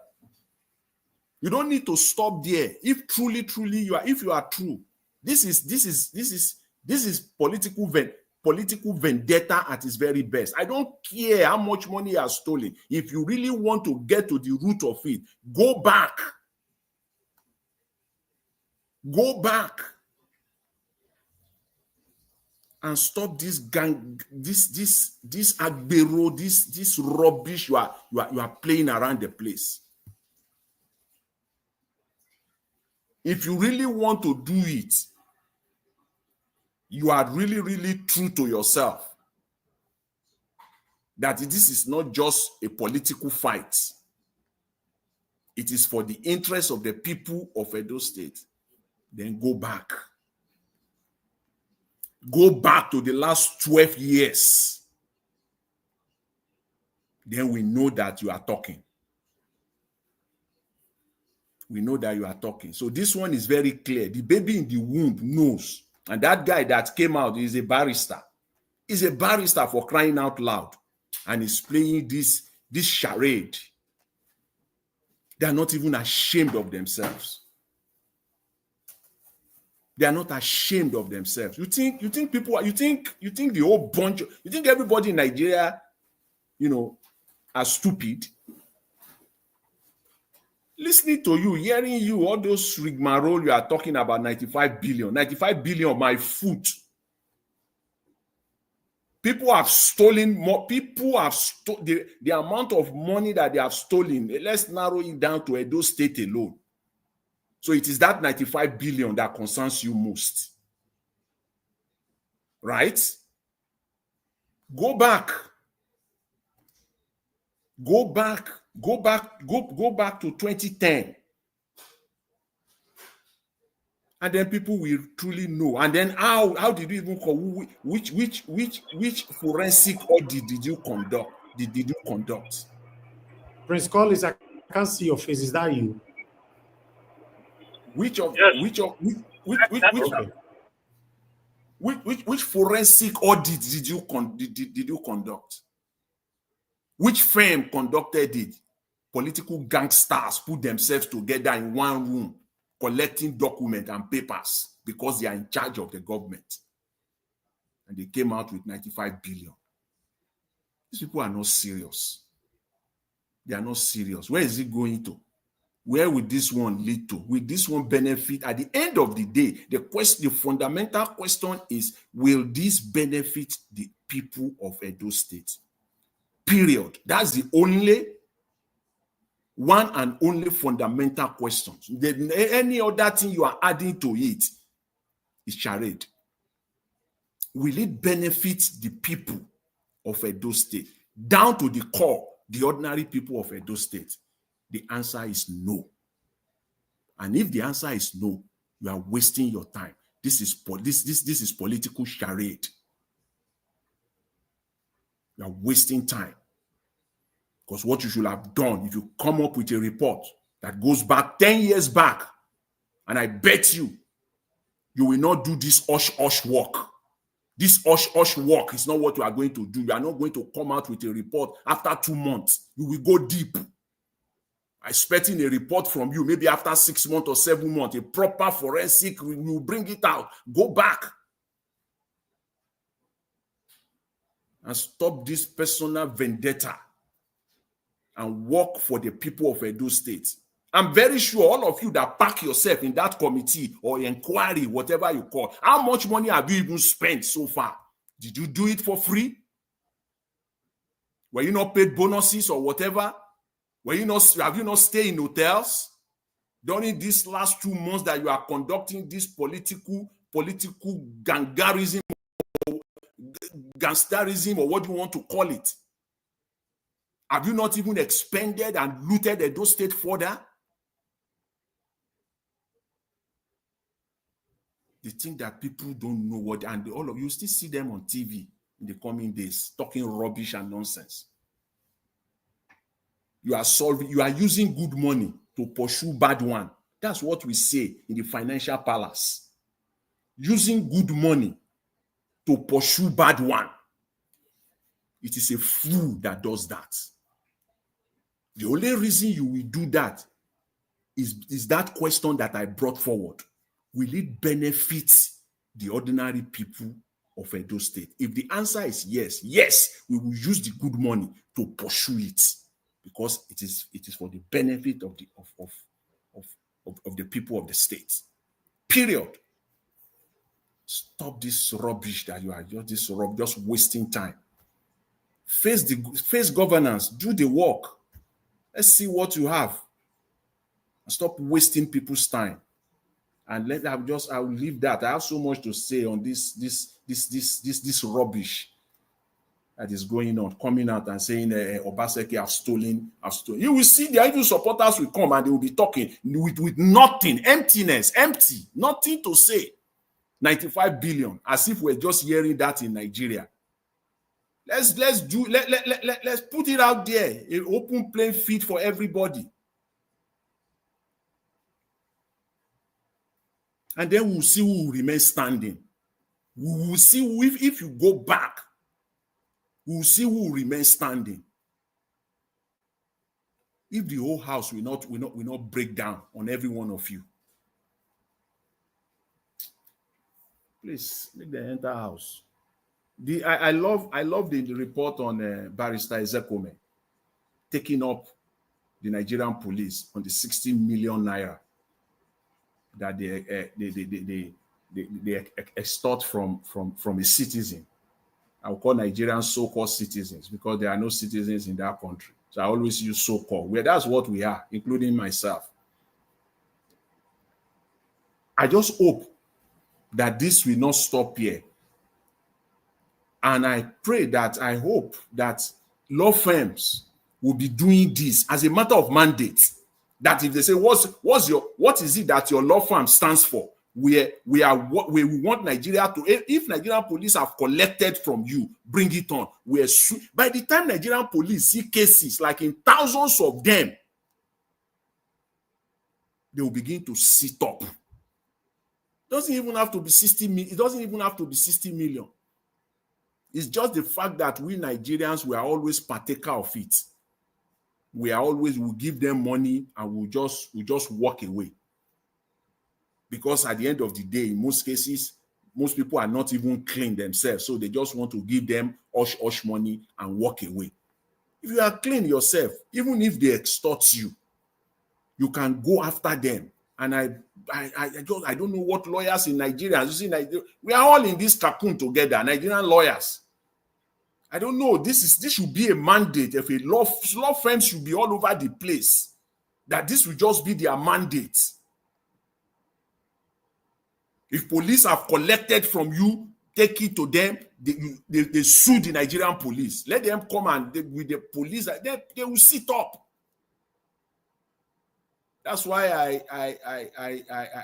want to thank Barrister Ezekome for having the courage, bringing out his name, his law firm to take on this. And I pray we'll see the end of it. It's not just going to be the beginning that we hear about, and then at the end of the day, nothing will come out of it. I just hope and pray that we'll see the end of this, how this will pan out all through to the end. Mr. Elvis, I will leave it there so that my fellow panelists can also continue, and then I'll take it up the subsequent. All right. Thank you very much. Mr. Jonathan, God bless you, sir. I appreciate you. Madam Rita, I can see you. Thank you for coming in. Oga Prince Collins, can you speak to us? Like I see they drive you just now. Prince Collins. Thank you, Mr. Adebanjo. Can you hear me? Thank you, sir. Yeah, I can hear you. Talk to us, sir. Thank you. Good evening to you. Good evening, everyone. I thank you, Mr. Adebanjo. God bless you. Our viewers at home, I celebrate all of you. Those in the comment section, Mommy Diaspora, and my fellow panelists, you are all blessed. Yeah, it is what it is. I think Oga Jonathan have said it. I've said most of the things that I have in my thoughts, you know. I think for me, I will just add to what you have said. And Nigeria, the system in Nigeria is so bastardized that most times you don't even know where to start, you know. The corruption is highly endemic, and it looks as if there's nothing anyone can actually do about it at this moment until there is, you know, a drastic, you know, turnaround by way of revolution. Whatever way is going to happen, I don't know, but I think until there should be, if there's no drastic turnaround, you know, that will massively, you know, emancipate us from this present situation. You know, we're going to keep seeing, you know, pockets of corruption in different areas, in different institutions of our nation.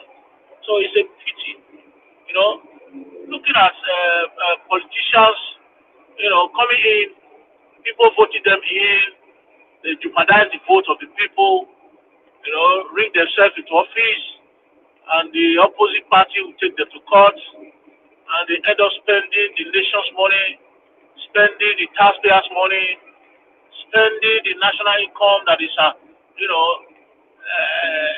given to them to benefit the life of Nigerians. In court-related activities to rescue themselves in one way or the other to get victory after the real victory. So it's a pity, and this has become it has become the order of the day. Let me use that word, because every government that comes in must always be in court with the opponent, must always spend the taxpayers' money to, you know, reestablish the victory that has been fraudulently given to them by the so-called electoral bodies of Nigeria. It's a pity, and it's a pity, and it's a pain that every year or every subsequent 4 years of transition, we keep seeing the same story all over and over again. I was watching TV a few days ago, today, sorry. A share company was holding a conference or something, and a white man was protesting for Nigerians, saying that justice should be given to Nigerians for the degradation of their lands, for the oil that they've taken away from the land and the pollution they've brought to the people, for the killings and sickness they've given to their sea animals, for the injustice meted on Niger Delta so far. A single man, white man for that matter, stood up and rose against the leader of that meeting, the coordinator of that conference, and disrupt that meeting by way of protest, saying that justice should be given to Nigerians. Justice must be given to Nigerians. He was dragged on the floor to leave that conference hall. This is a white man. This is not a black man. This is not an Igbo man. This is not an Ijaw man. This is not an Hausa man. This is not a Fulani man. This is not an Edo man. This is not a Yoruba man. This is not even a black man, not even an African, but a white man stood up and said there should be justice, or there must be justice for Nigerians in Niger Delta. Where are Nigerians? Where are the leaders of Niger Delta?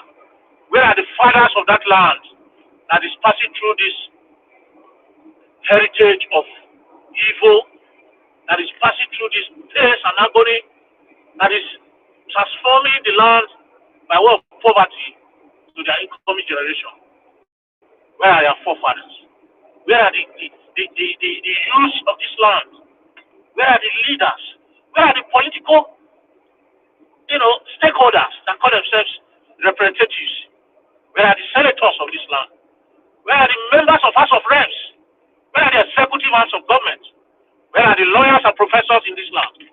They sit behind the canopy and siphon the little that is given to these people, thereby leaving these people in abject poverty, leaving these people in perpetual subjugation and servitude, making them to feel as if there's no life for them, whereas they're supposed to have life and have it in abundance. It's a shame, it's a disgrace that we are facing this kind of situation and nobody's speaking. Kudos to those that have given the late Papa Adebanjo compliment for what he has done, and may his soul rest in perfect peace, for standing for the truth at all time, for being a man that has always stood for the truth. But today he's gone. I think this is a good example to every Nigerian that life is not forever. Life is never forever. Whether you are wealthy, poor, great, whoever you are, life is not forever. What you leave behind is what will be used to remember you. That is life for you. Look at Wigwe's family that died last year. The family have started fighting for properties, killing themselves, taking themselves to court already for properties. Even Wigwe's cousins and Wigwe's brothers are taking Wigwe's children to court against the will written by Wigwe on his property. This is typical black men. Why are we having all these kind of things? It doesn't baffle me that we have this kind of experience, because the land is eroded with poverty. Impunity is everywhere. People are suffering. A land where the government is doing the real thing. A land where the government supports people rightly. A land where the government see the people and support them in the right way. These kind of issues will not happen. But because people are hopeless, because people cannot, struggle out reasonably and get what they want, they go for what is not for them, because that is what is available. So it's a shame to Africa and shame to Nigeria in particular, who call themselves or call himself giant of Africa. Giant in what way? Is it in name, in population, in economy, or in nation building? I don't know. I leave that for our listeners to judge if we are really the giant of Africa. Because giant is not by size, it is by capability, capacity, and ability. So we all need to stand up right now, and it's right now, not now or never, and work against the evils of the land. Work against those that we refer in Nigeria Watch as evil people. Work against them so that we will have deliverance. We need to be delivered from the shackles of these evildoers that call themselves politicians. They've done enough. They've done enough to the people. Look at people buying every day. They don't care. People are sick. They can't even, access basic amenities that will give them healthy life. Not even light. People are in total darkness for years, months. So where are we, Nigerians? Nowhere. That is why you see that crime is endemic. Until government rise up and do the right thing, crime will never reduce.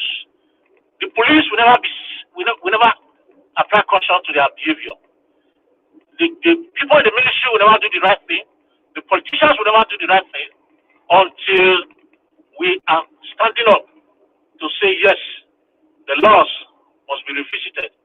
The rules of engagement must be revisited. Everything that has to do with better life must be revisited. And who are going to do this is the youth of today and the youth of tomorrow, not the past leaders, because they failed us. They failed us woefully. They've tried them. They failed in all ramification. How many people are like the late Pa Adebanjo in Nigeria? How many? How many can we count? Not even up to 20 of them.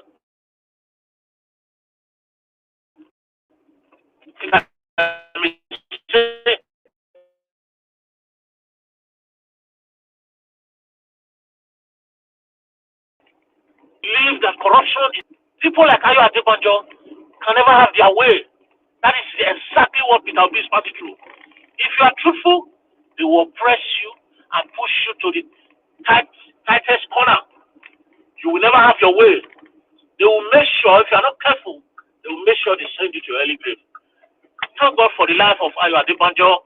Even last year election, as old as he is, he spoke. He spoke to truth. He spoke to the victory of Nigerians. And no one ever listened. But today, look at, he's gone. He's gone. He has done his own. He's gone. May his soul rest in peace, and may God receive his soul in heaven. But he's gone. He's gone. Who is inside? Adebanjo is no more. We are suffering. Those that supported the ringing of election, those that supported the evildoers to come into power, those that are still supporting evildoers right now in Edo, they are the ones suffering it. Not people like Adebanjo. Because most of us that speak the truth, we can decide not to speak because we are not uncomfortable. But we speak because others need this voice. The poor need this voice. The weak need the voice. That is what we are representing. So I indulge everyone from this moment, whatever you can say that will make you speak truth to power, say it now or never, because this is the time. After this moment, you might not be able to speak again. Can Adebanjo speak tomorrow? The answer is no. He's gone, and he's gone forever. Even getting close to 100 years, how many people get to that age in Nigeria? The nation has, gone down to the extent that average age is 50, 45, 55.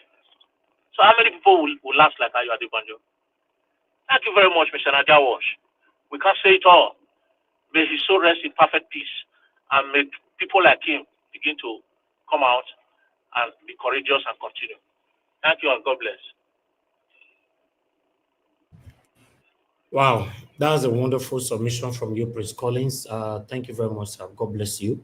Adebayo will be remembered forever because this man left a very, very good footprint. Listen to this. You are fighting for your freedom. It's not another election you're having. If Obi doesn't win, forget Nigeria. Don't take it lightly. You are fighting for your freedom.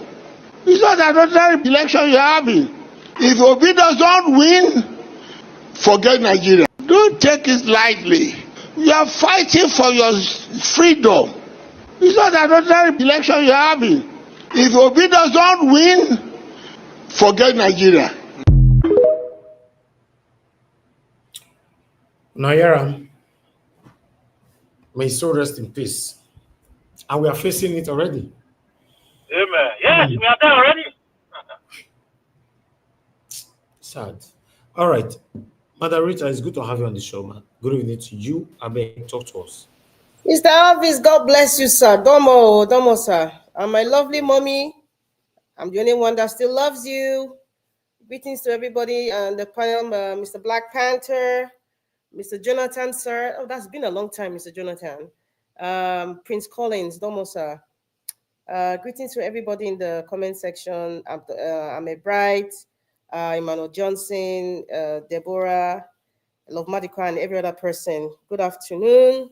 It's Family Day here in Canada, so it's a public holiday. Happy Family Day, Mr. Jonathan. Where can I start from? I guess, Mr. Elvis, I didn't, I was here when you were playing some part of the visit to Adebanjo's house, where we had Pastor Adebayo, and Peter Obi and Sowore. And I think I also watched that as well yesterday. And I think that's what I started, and I was kind of off. So I came back when Mr. Jonathan was speaking. I don't even know where to start. Okay, Mr. Jonathan, I don't know. From your explanation of what happened in Edo State as per the allegation of Governor Obaseki being indicted for 96 billion naira, from what I get there, it's like you are kind of vexing that there should be some sort of investigation. That was my interpretation. I might be wrong, but like, is there anything wrong in looking at the books of your predecessor? It's like as if you were going against it, even if we all know what the end would be, or what the aim of all this information they are giving us is all about. But you shouldn't.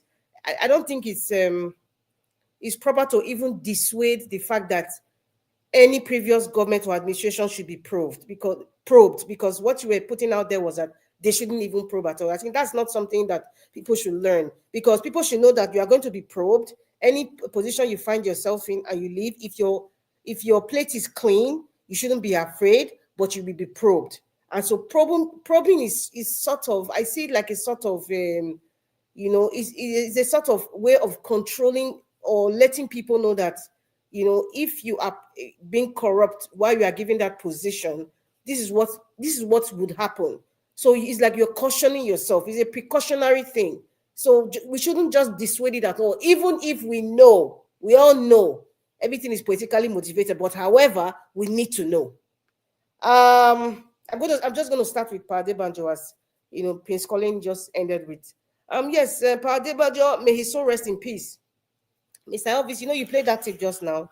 I could see it was very, very profound for me.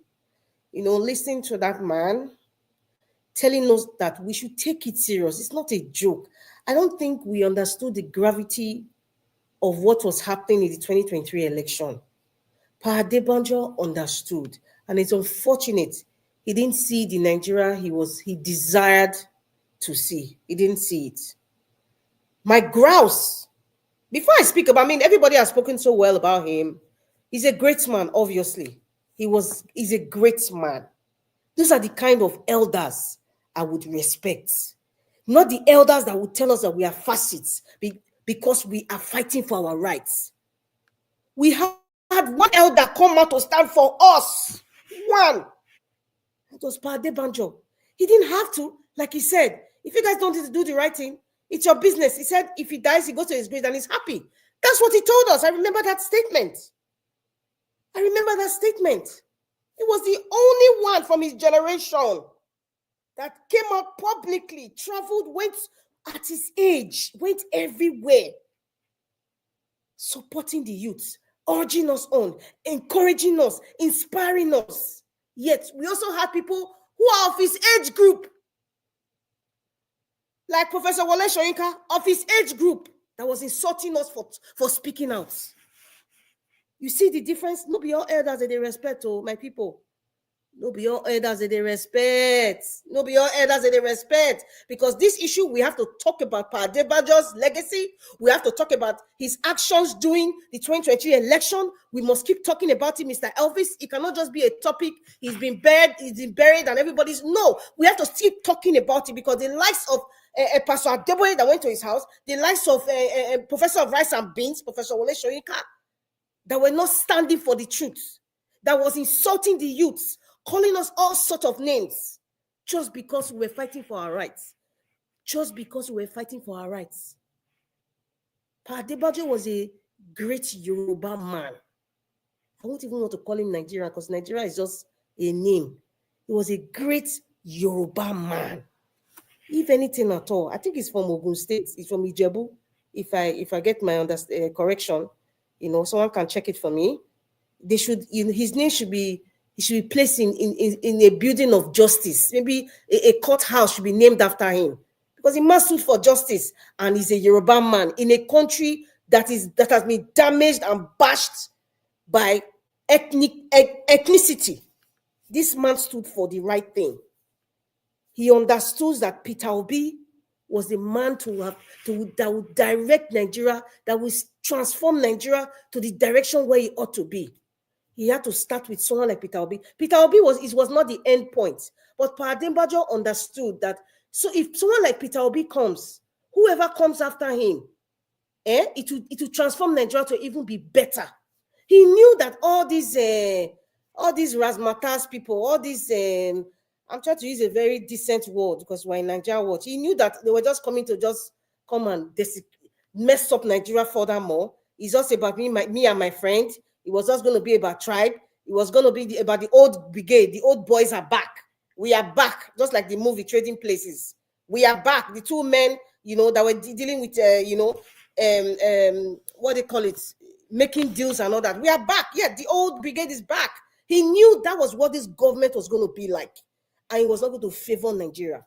He knew. He was the only man, he's the only man of his age group that was standing for us. He was the only man of his generation that was standing for us. We had men of his same generation that was insulting us. I can't forget that part. For the rest of my life, I cannot forget the 2023 presidential. I can't forget it. My children's children will hear. I can't forget it. I can't forget the role that a lot of elders played. I cannot forget that. I can't forget it. So even looking at this man now, Adebanjo passing away, it's just like a trigger. It's like a trigger of everything that happened to us. The words that were spoken to us that were fighting for Nigeria. This man stood for us. God bless you, Adebanjo. God bless your generation. And I heard that his wife is still alive. She's about 92 years old.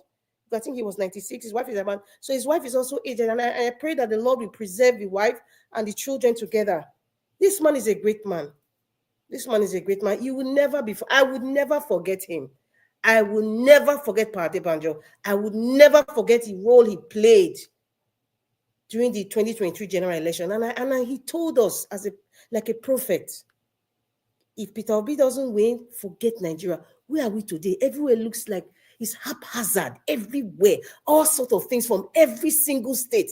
Everything looks scattered. There's no stability. It's like we're neither here nor there. Today they bring a rule. Tomorrow they change a banking rule. Tomorrow they change business rule. They change the fuel price. Everywhere is scattered. As the man said, Nigeria is finished. He's actually right. Unfortunately, I just have to say it. Now, with the visits, Mr. L visit, your topic, with all those visits that I saw there, listen, I am the kind of person that just pinpoints and look at people, look at their countenance and the kind of thing that they're saying. Many people who went to Adebanjo's house, they should be ashamed to go to this man's house. Do you know the reason why I say so? They should be ashamed because this man that you are going to commiserate with the family, to console them, to encourage them, you did not stand for what he was standing for. So what are you doing there? Pastor Adeboye came there. I listened to what he said. He told me he seemed like he came to, meet the family. Apart from being a pastor, he came to his major reason why he actually went there was like his fellow Yoruba man passed on. If you listen to the words Pastor Adeboye was saying, I didn't hear him say things about this man was a man that stood for truth. Because you, Pastor Adeboye, was not standing for the truth. Yes, let us say it the way it is, to make Nigeria better. Let us be talking, let us be talking. Forget age, The one of the people that we respect is he has gone to enjoy with God. Let us be talking. So these elders, they don't want to hear what. Let us be talking. Pastor Adeboye was quiet. But when Jonathan was president, he was the one that was leading the crowd about subsidy. But this one happened now. Is everything has gone to voicemail. It's quiet. And yet you are coming to say what in a man's house? That you were not supporting what he was saying. That was standing where you ought to have been standing as well. As an elder, you didn't. But this man, Adebanjo, and then you are now in his house to do what now? I'm here. Well, he said it anyway. As a great Yoruba man, he was there.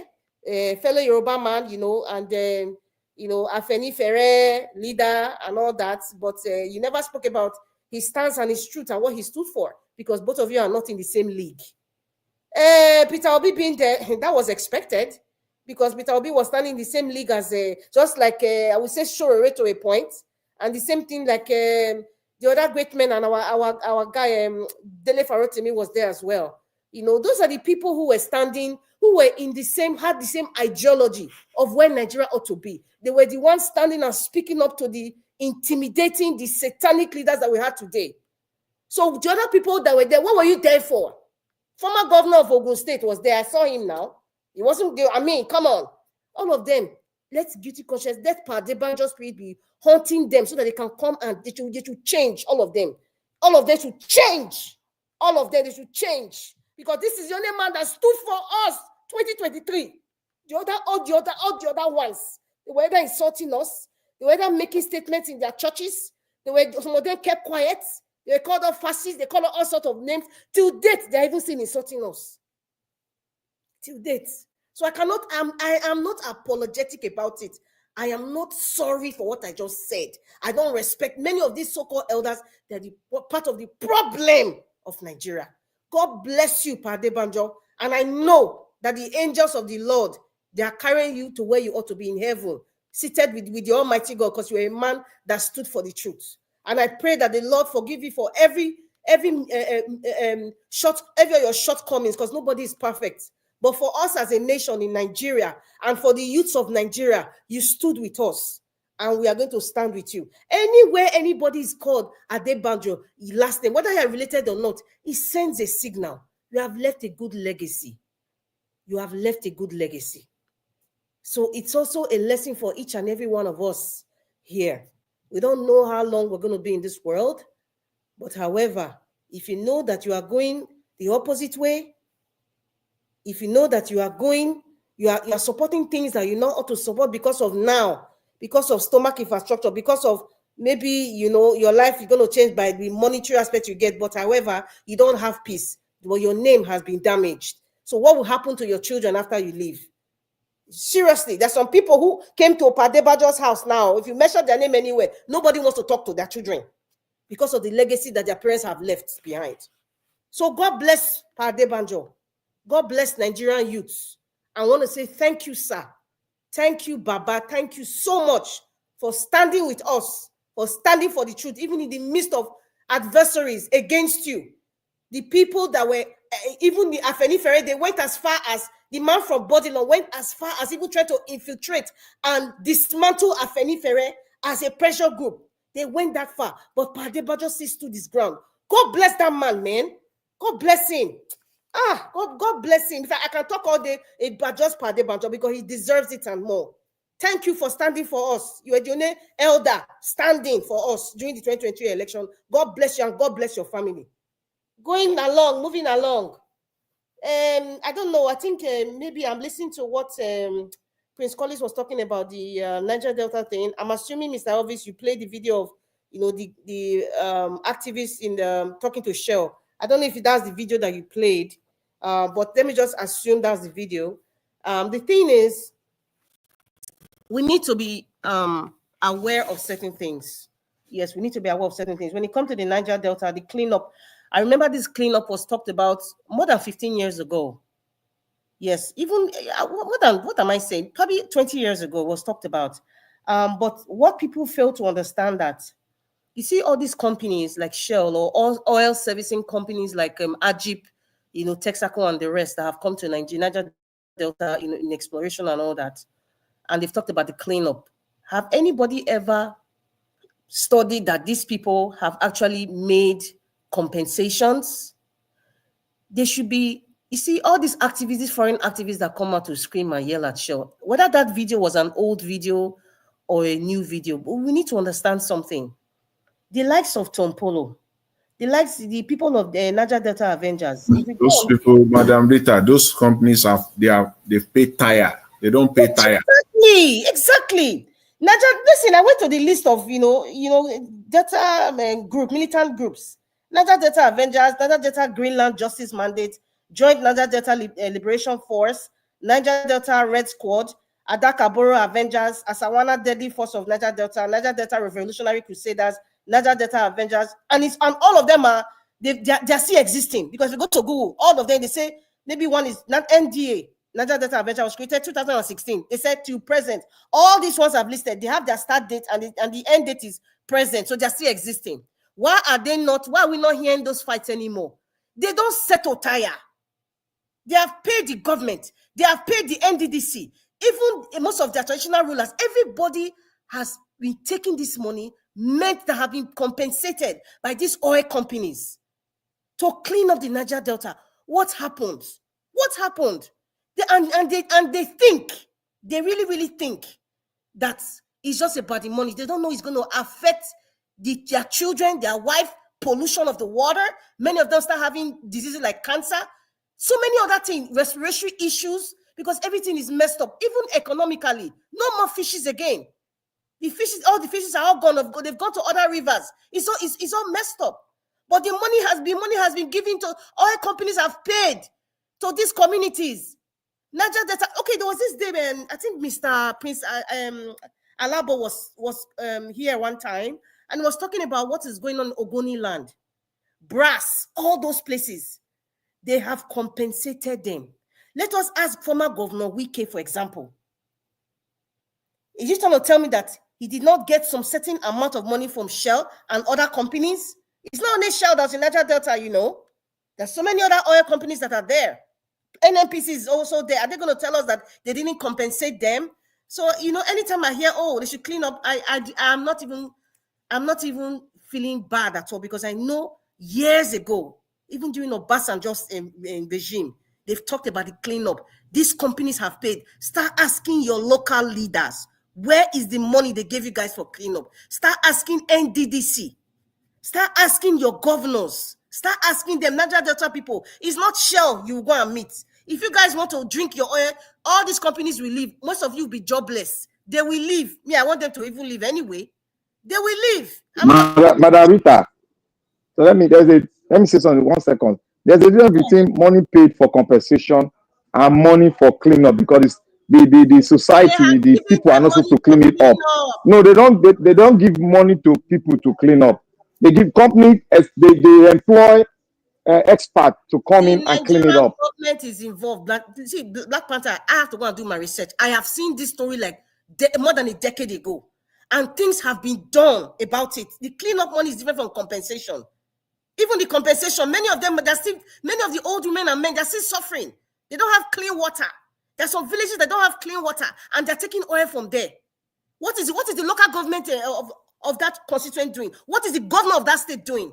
This is different from the cleanup money, from the ecosystem. It's different from cleaning up of the ecosystem. It's completely different, and we've been dealing with this issue for a long time. The Niger Delta people who are speaking, they should go and start asking their leaders. They should leave those companies like Shell. Leave them alone.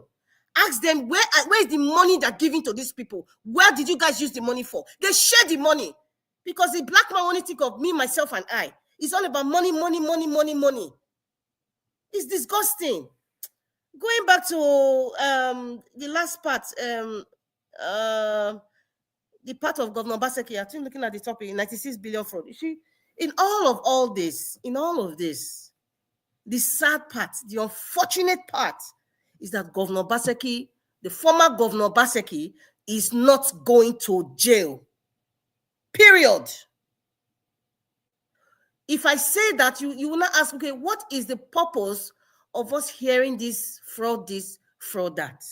Yes, it is very, very good and legal to probe previous administrations, no matter whatever the reason might have been, because it's very obvious. The previous political party that left Edo State was PDP, right?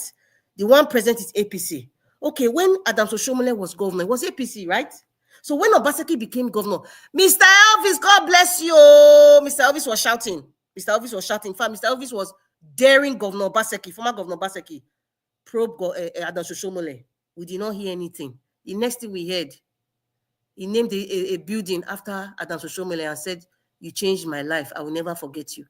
It's like lovers have come together now.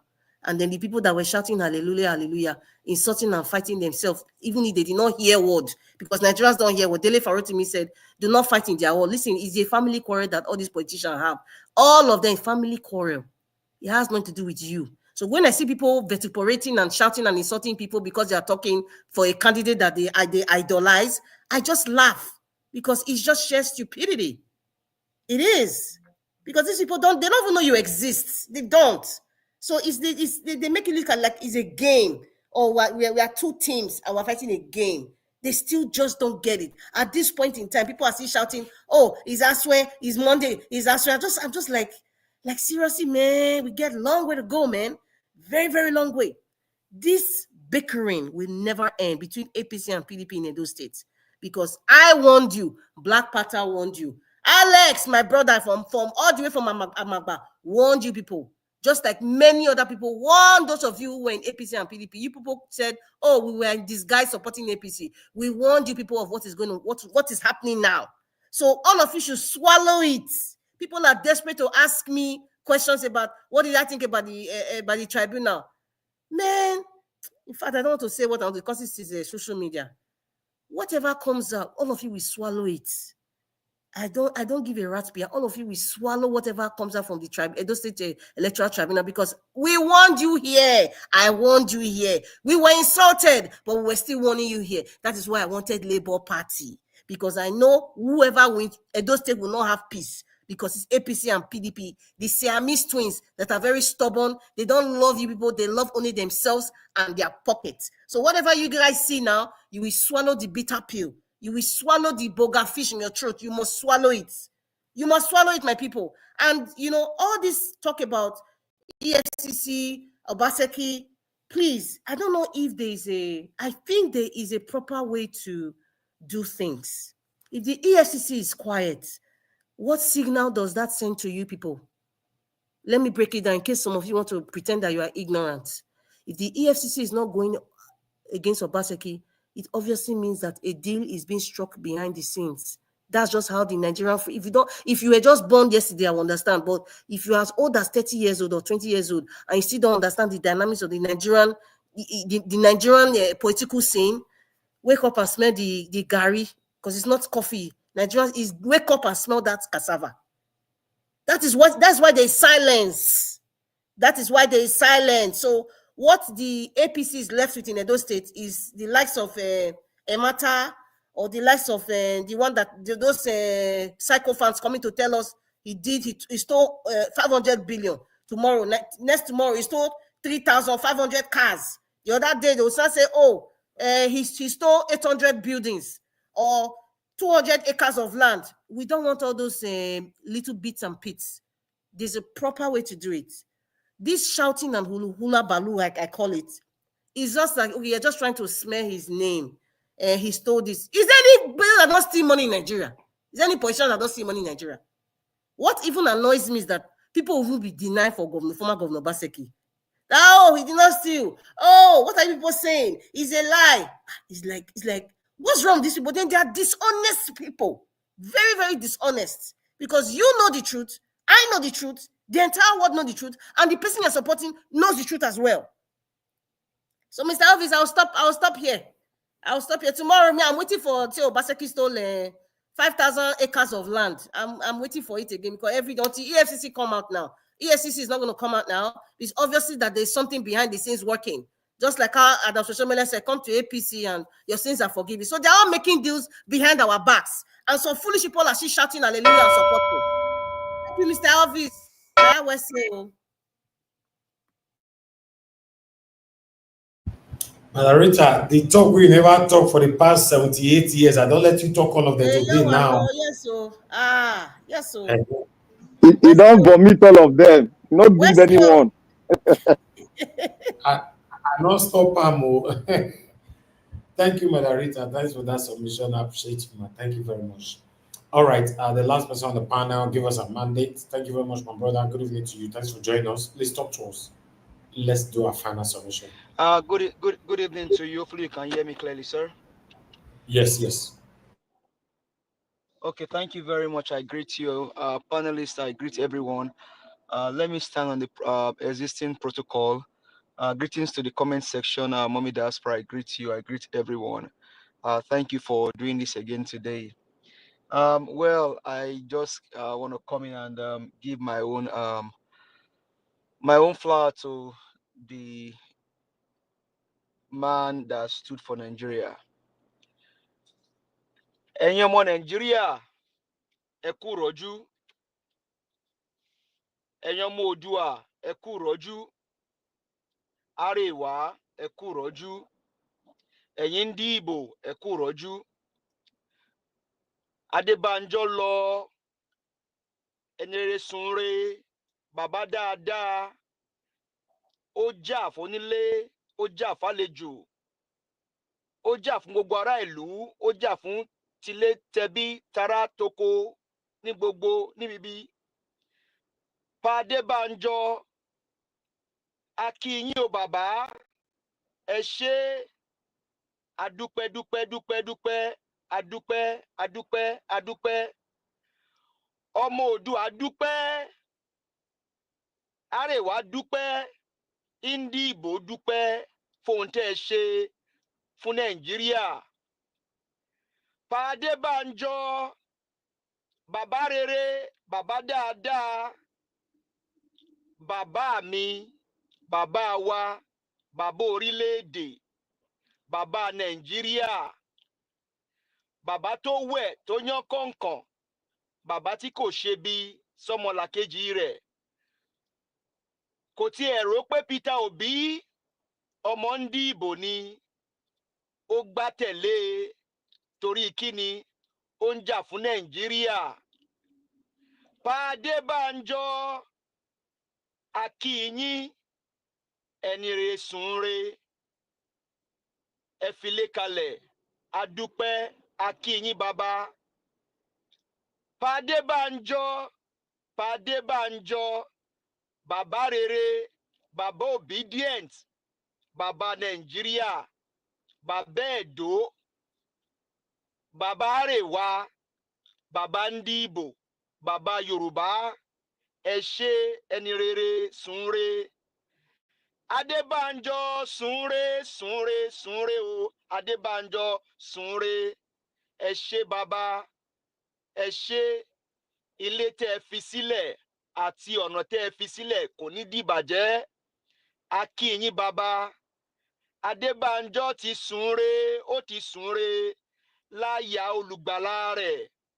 Adebanjo, bàbá Adebanjo, ẹni wa, bàbá Délé Fárótìmí, bàbá Oòduà, bàbá Nàìjíríà. Adebanjo, ọkùnrin rere, bàbá tó wẹ̀ tó yán kànkàn, bàbá rere, ọkùnrin integrity, bí àwọn olóyìnbó sì ń pè é, bàbá rere, bàbá tí kì í jà, tí bá ń jà, ìmọ̀ ń jà fún gbogbo aráàlú ni. Adebanjo, a kí yín bàbá o, bàbá sunre, bàbá Adebanjo sunre, bàbá tó jà fún gbogbo ìlú, bàbá tó ń wá bí Nàìjíríà ó ṣe dára. Adebanjo, a kí yín, bàbá Adebanjo, a kí yín, ẹ ṣé o. Ìjà tẹ́ ẹ jà fún Nàìjíríà kọ́ lọ́jọ́ tó dé.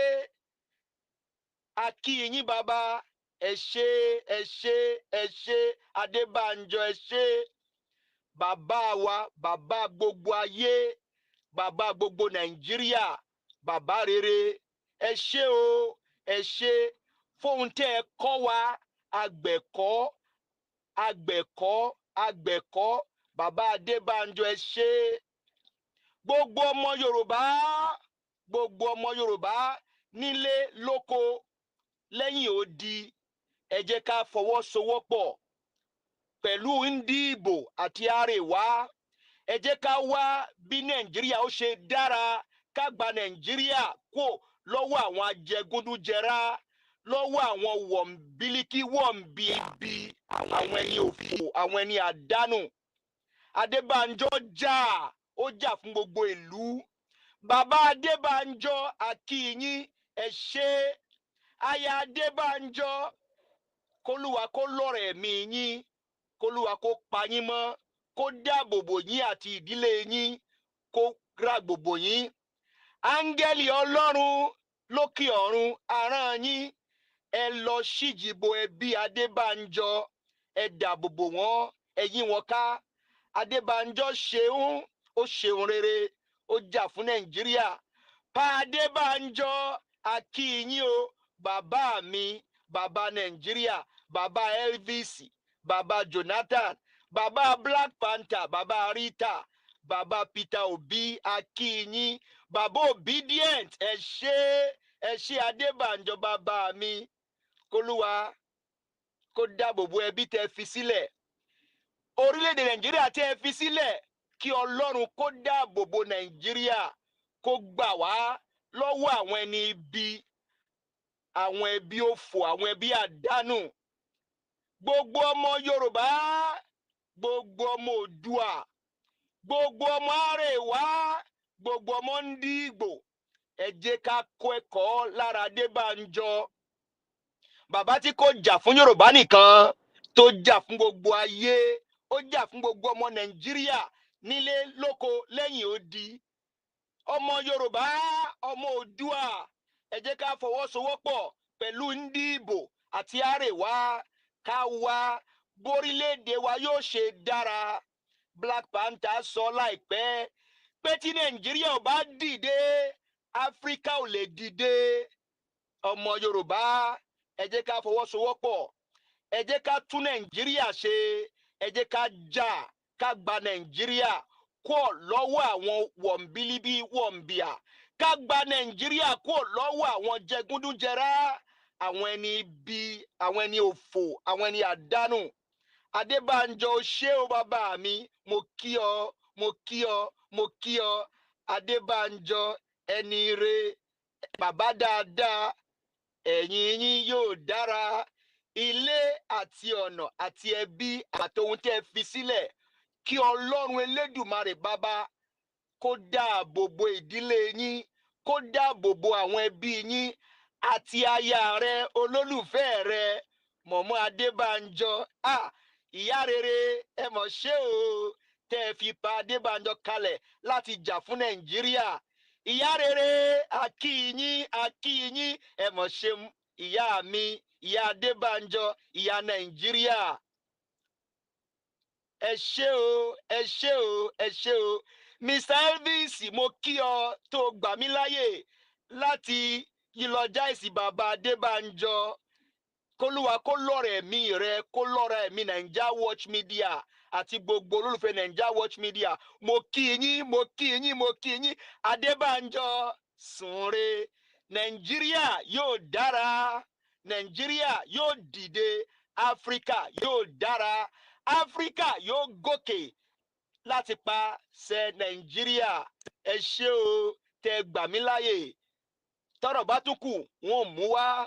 Ẹ ṣé o, mo kí yín o, gbogbo olólùfẹ́ Naija Watch, olólùfẹ́ Give Us Our Mandate àti Black Panther àti Mr. Jonathan, Madam Rita, mo kí gbogbo yín. Ẹ ṣé gidigidi gan. Thank you very much. I do appreciate you for allowing me to. All right. Thank you. Thank you, my brother. I appreciate you. I do appreciate you. Thank you very much. I eat my. All right. Thank you very much. Thank you. Give us a mandate for that. That was a great poem. You are a great poet, my brother. That was very touching. I just had goosebumps. I didn't understand what you were saying, but I felt it. I felt it. Thank you. That's why we must live a good life. Nobody is going to live forever. That man was very, very vocal. He was vocal. He was saying it how it is. Although I got to know him much better in 2023 because of the election that was going on that time. The man was vocal. It was everywhere. It was going to Arise, most especially Arise channel all the time. It was on newspaper. His voices were out there telling us, the Nigerians, that it is your right. It is your country. Take your country back. And in most cases, he was saying, I'm old. I can leave anytime. I will leave this world anytime. I'm speaking for you all. I don't need anything from anybody. Today is no more. His words remains.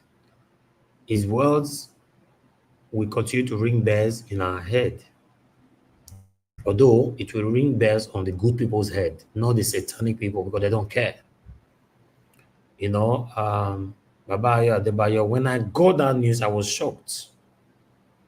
I didn't see it. Like I normally say on this platform now, I don't see. If Nnamdi Rita even said that for me, I don't see her. She sent it to me. I believe it was like a couple of hours later. Now I say, what? I don't be everything I did see. I'm a human being now. Sad. It happens this way. I would like us to listen to him again here. You are fighting for your freedom. It's not an ordinary election you're having. If Obi doesn't win, Nigeria, don't take it lightly. You are fighting for your freedom. It's not an ordinary election you're having. If Obi doesn't win, forget Nigeria. Don't take it lightly. You are fighting for your freedom. It's not an ordinary election you're having. If Obi doesn't win, forget Nigeria. All right. Thank you very much, my people. I appreciate you all. Before we take our final submission, I'd like us to listen to this video here. Kemi, once again, hit hard on Nigerian government. It's not liberal values that are the problem. It's weakness. Last week, 2 surveys were released that should alarm everyone in this room. Almost half of young Brits think their country is racist. Nearly 60% of them are not proud to be British. Nearly 40% of the fighting age population wouldn't fight for our country under any circumstances.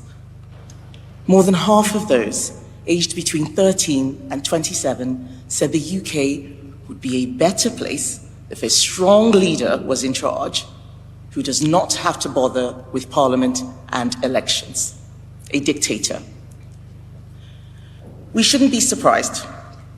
Young people see a parliament obsessed with presiding over stagnation despite making more and more laws, a parliament with only a few defending our values, and many more too scared to challenge those who attack what we believe in. I would say to those young people, I understand your anger, but be careful what you wish for. I was born in London, but grew up in a country with a military dictatorship and strong leaders who did away with pesky liberal values like democracy because people voted in bad politicians. They stopped free speech because some used it to offend. In the 1960s, many former British colonies in Africa decided to move on from British values. A lot of people preferred strongman politics and ethnic nationalism to democracy and pluralism. But when they got it, they didn't like it. Strong men had lots of words, but no plan.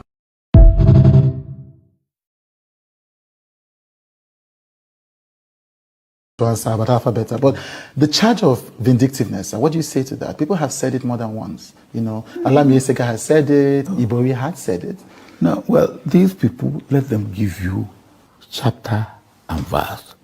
If Ibori has said it, I hope he has not, but if you say he has said it, what happened to Ibori? EFCC investigated Ibori, and they found Ibori has misappropriated about $200 million. And they brought the report to me. And I said, Ibori, come, look at the report. Okay, assuming you have wasted 50 million, go and give EFCC $150 million. Then he came back and said, okay, where should we put it? I said, look, it's not your money, it's the state, your state's money. Give it to your state. He said, how do I do that? open a central bank account for me, which I did. And then he came back and said, oh, if he just put money in central bank account belonging to Delta, I should open central bank account for all states. I did. Then he thought he was being clever. He took $15 million cash to Ribado. And Ribado came and said, put it in their account in central bank. And then we still pursue it. So it was pursued up to London, where he went to prison. So if that is vindictiveness, I would say let Nigeria have more of such vindictiveness. All right, that's all I have for you guys today. Thank you very much, my people. I appreciate every one of you. Thank you very much, EGD man. Thanks for your super chat earlier on. God bless you. May your pocket never run dry. Guys, we're rounding up now, having our final submission. I would like to call on Black Panther. Please give us your final submission. 2 minutes, sir. Thank you. Okay, if you are not there, I'll just move on. Mr. Jonathan, if you are there, sir, your 2 minutes final submission, sir. Okay, Mr. Elvis. Yeah, let me quickly do this. Thank you. The video that you presented earlier, I think at the beginning of the broadcast, the one on the NNPC, the fake petrol, that story.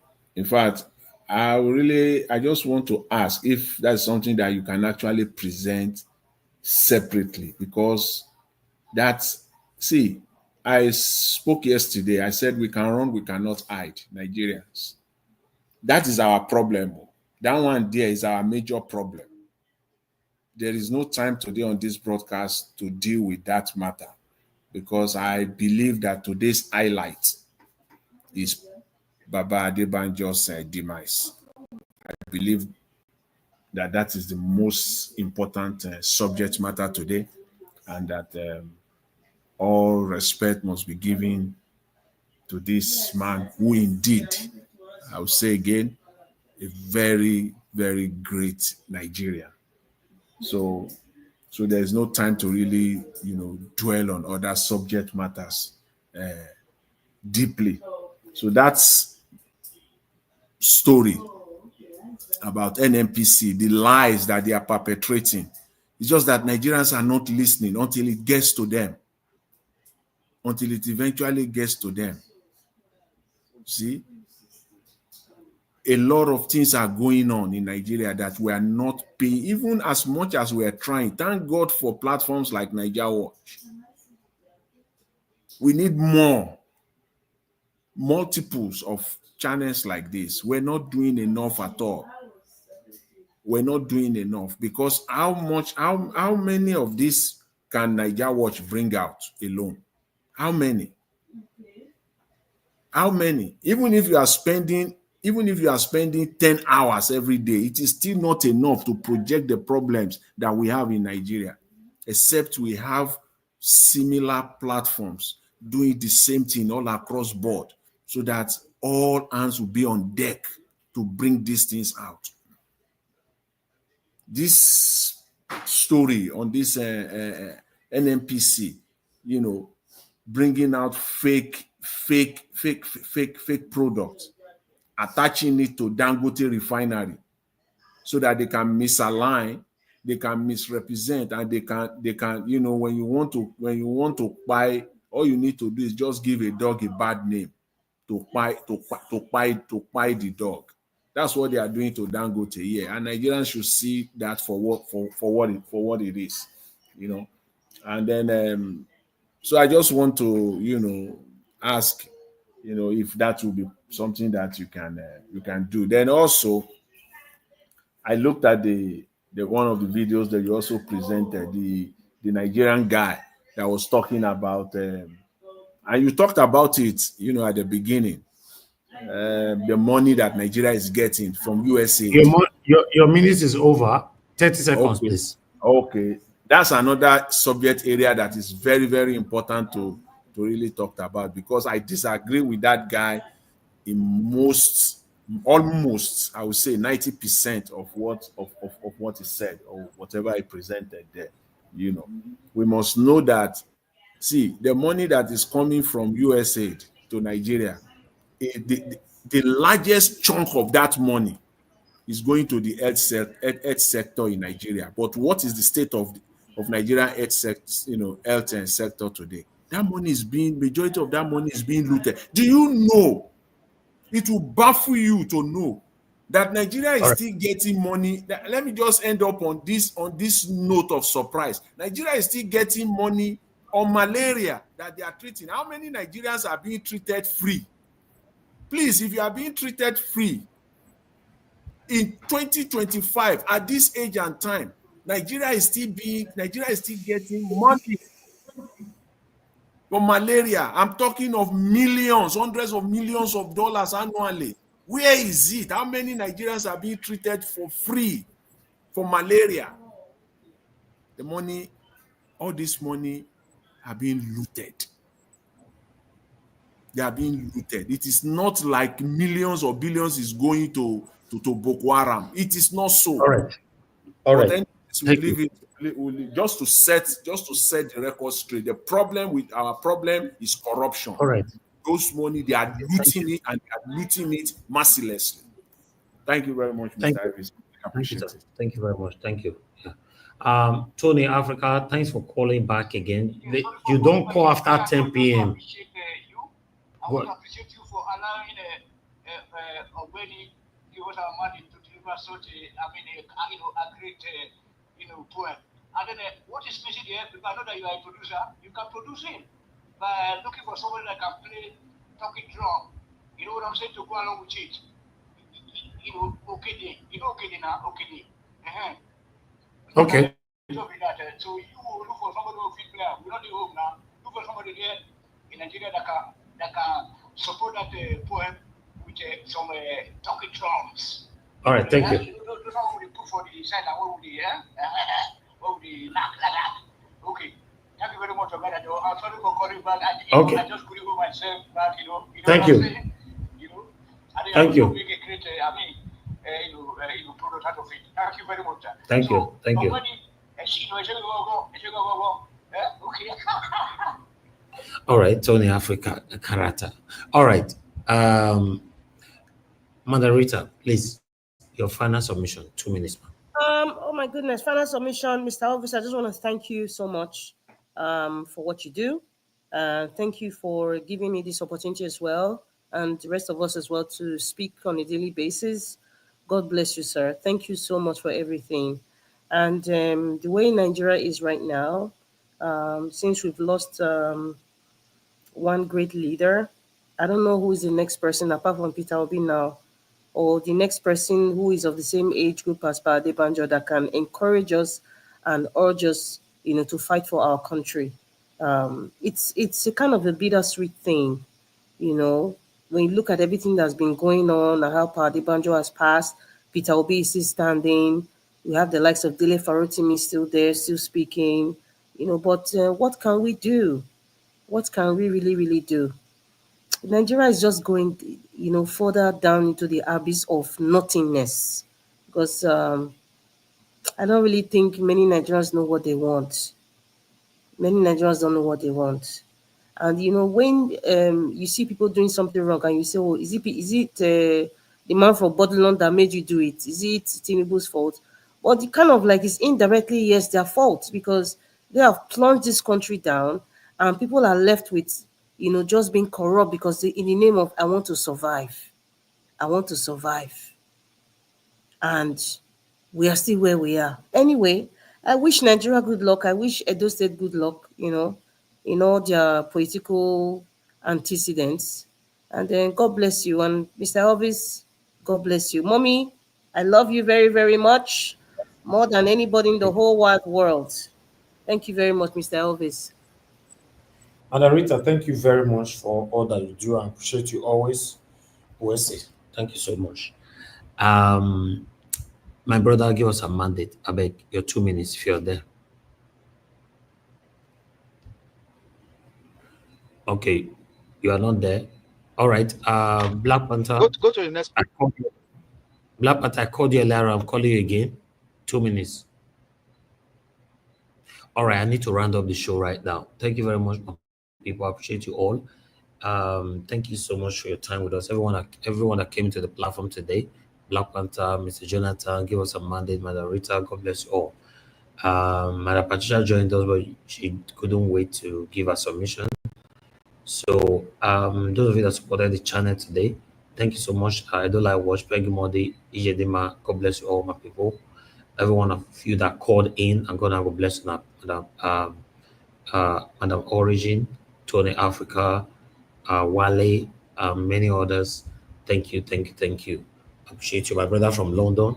Thank you so much for that wonderful submission earlier on and encouragement. And God bless you. I appreciate you. Let me get your name again quickly. I think you were. That was person who called in earlier on was. But I need to mention his name. He actually called it Mr. Larry. Mr. Larry, thank you so much. I appreciate you. God bless you. My people right down in the comment section. Thank you very much, Mother, for all Mommy Diaspora. I appreciate you, Mommy. Thanks for all that you do. Thank you for being there with us all the time. Injedima, thank you once again. Uyi Desmond, Madam Ame Bright, thank you very much. Eva Line, thank you. Thank you. Prince Collins was actually with us. Thank you, Oga Prince Collins. I appreciate you. Thank you, Peggy Mode, Arinze Shukuma, Lara Wanju, thank you. God bless you all. CEO, I can see you. Love Manduka, thank you. God bless you all. We've come to the end of this broadcast. I'll see you guys again tomorrow. Fingers crossed, 7 p.m. Nigerian time, so that we can continue from where we stop.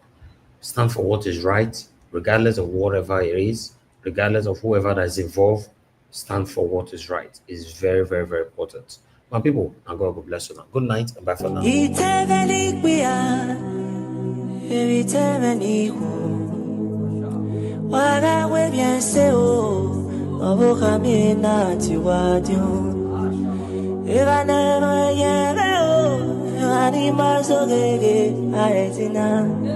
Evani maru tefi gwawa adagawu amwe firiwa ena keke noga tobago osane genera ena keke nagari ushina dano yebe e ajebena osagu me tobago iwe fu ebietete iya kwero ya uke yeke na mi ukata my money day imieva kome oseni na popebe jerago o amiebi na ma emiene gegi popebe krisati no ben o piano neyo negiri go no ma ono negire igu sebu emujuwa akona na do vefe iba con a veces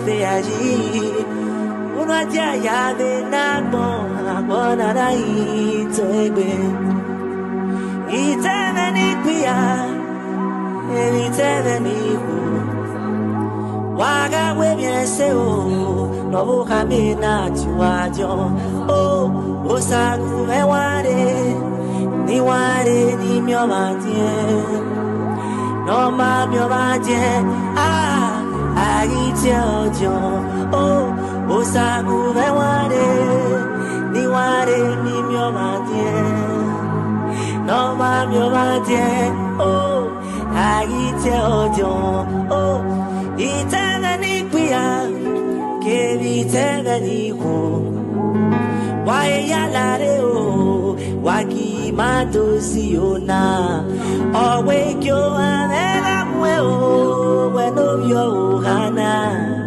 iruwa managi we your john agi said that you look at katona oh ebi na uyo hao el haya ba managi uda abagba ebe agi sebe ibiedu ben ama fanoko agi ebi noruwe ama nagi lawa agi zede na boye o piano veigo agi jigo baka eya ubo ai ono na anu sake agon o sago veyo ti o me gbigo Kumeri ojo big bobo.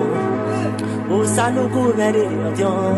Big boots of an ate ojo. Osagu me ware, ni ware ni mi obadie. Big big go big bobo no ma mi obadie. Big boots of an agite ojo. Oh, osagu me ware, big big go ni ware ni mi obadie. Big bobo no ma mi obadie. Big boots of an agite ojo. Oh, osagu me ware, big big go ni ware ni mi obadie. Oh. Oh, my, my, my, dear, I get you.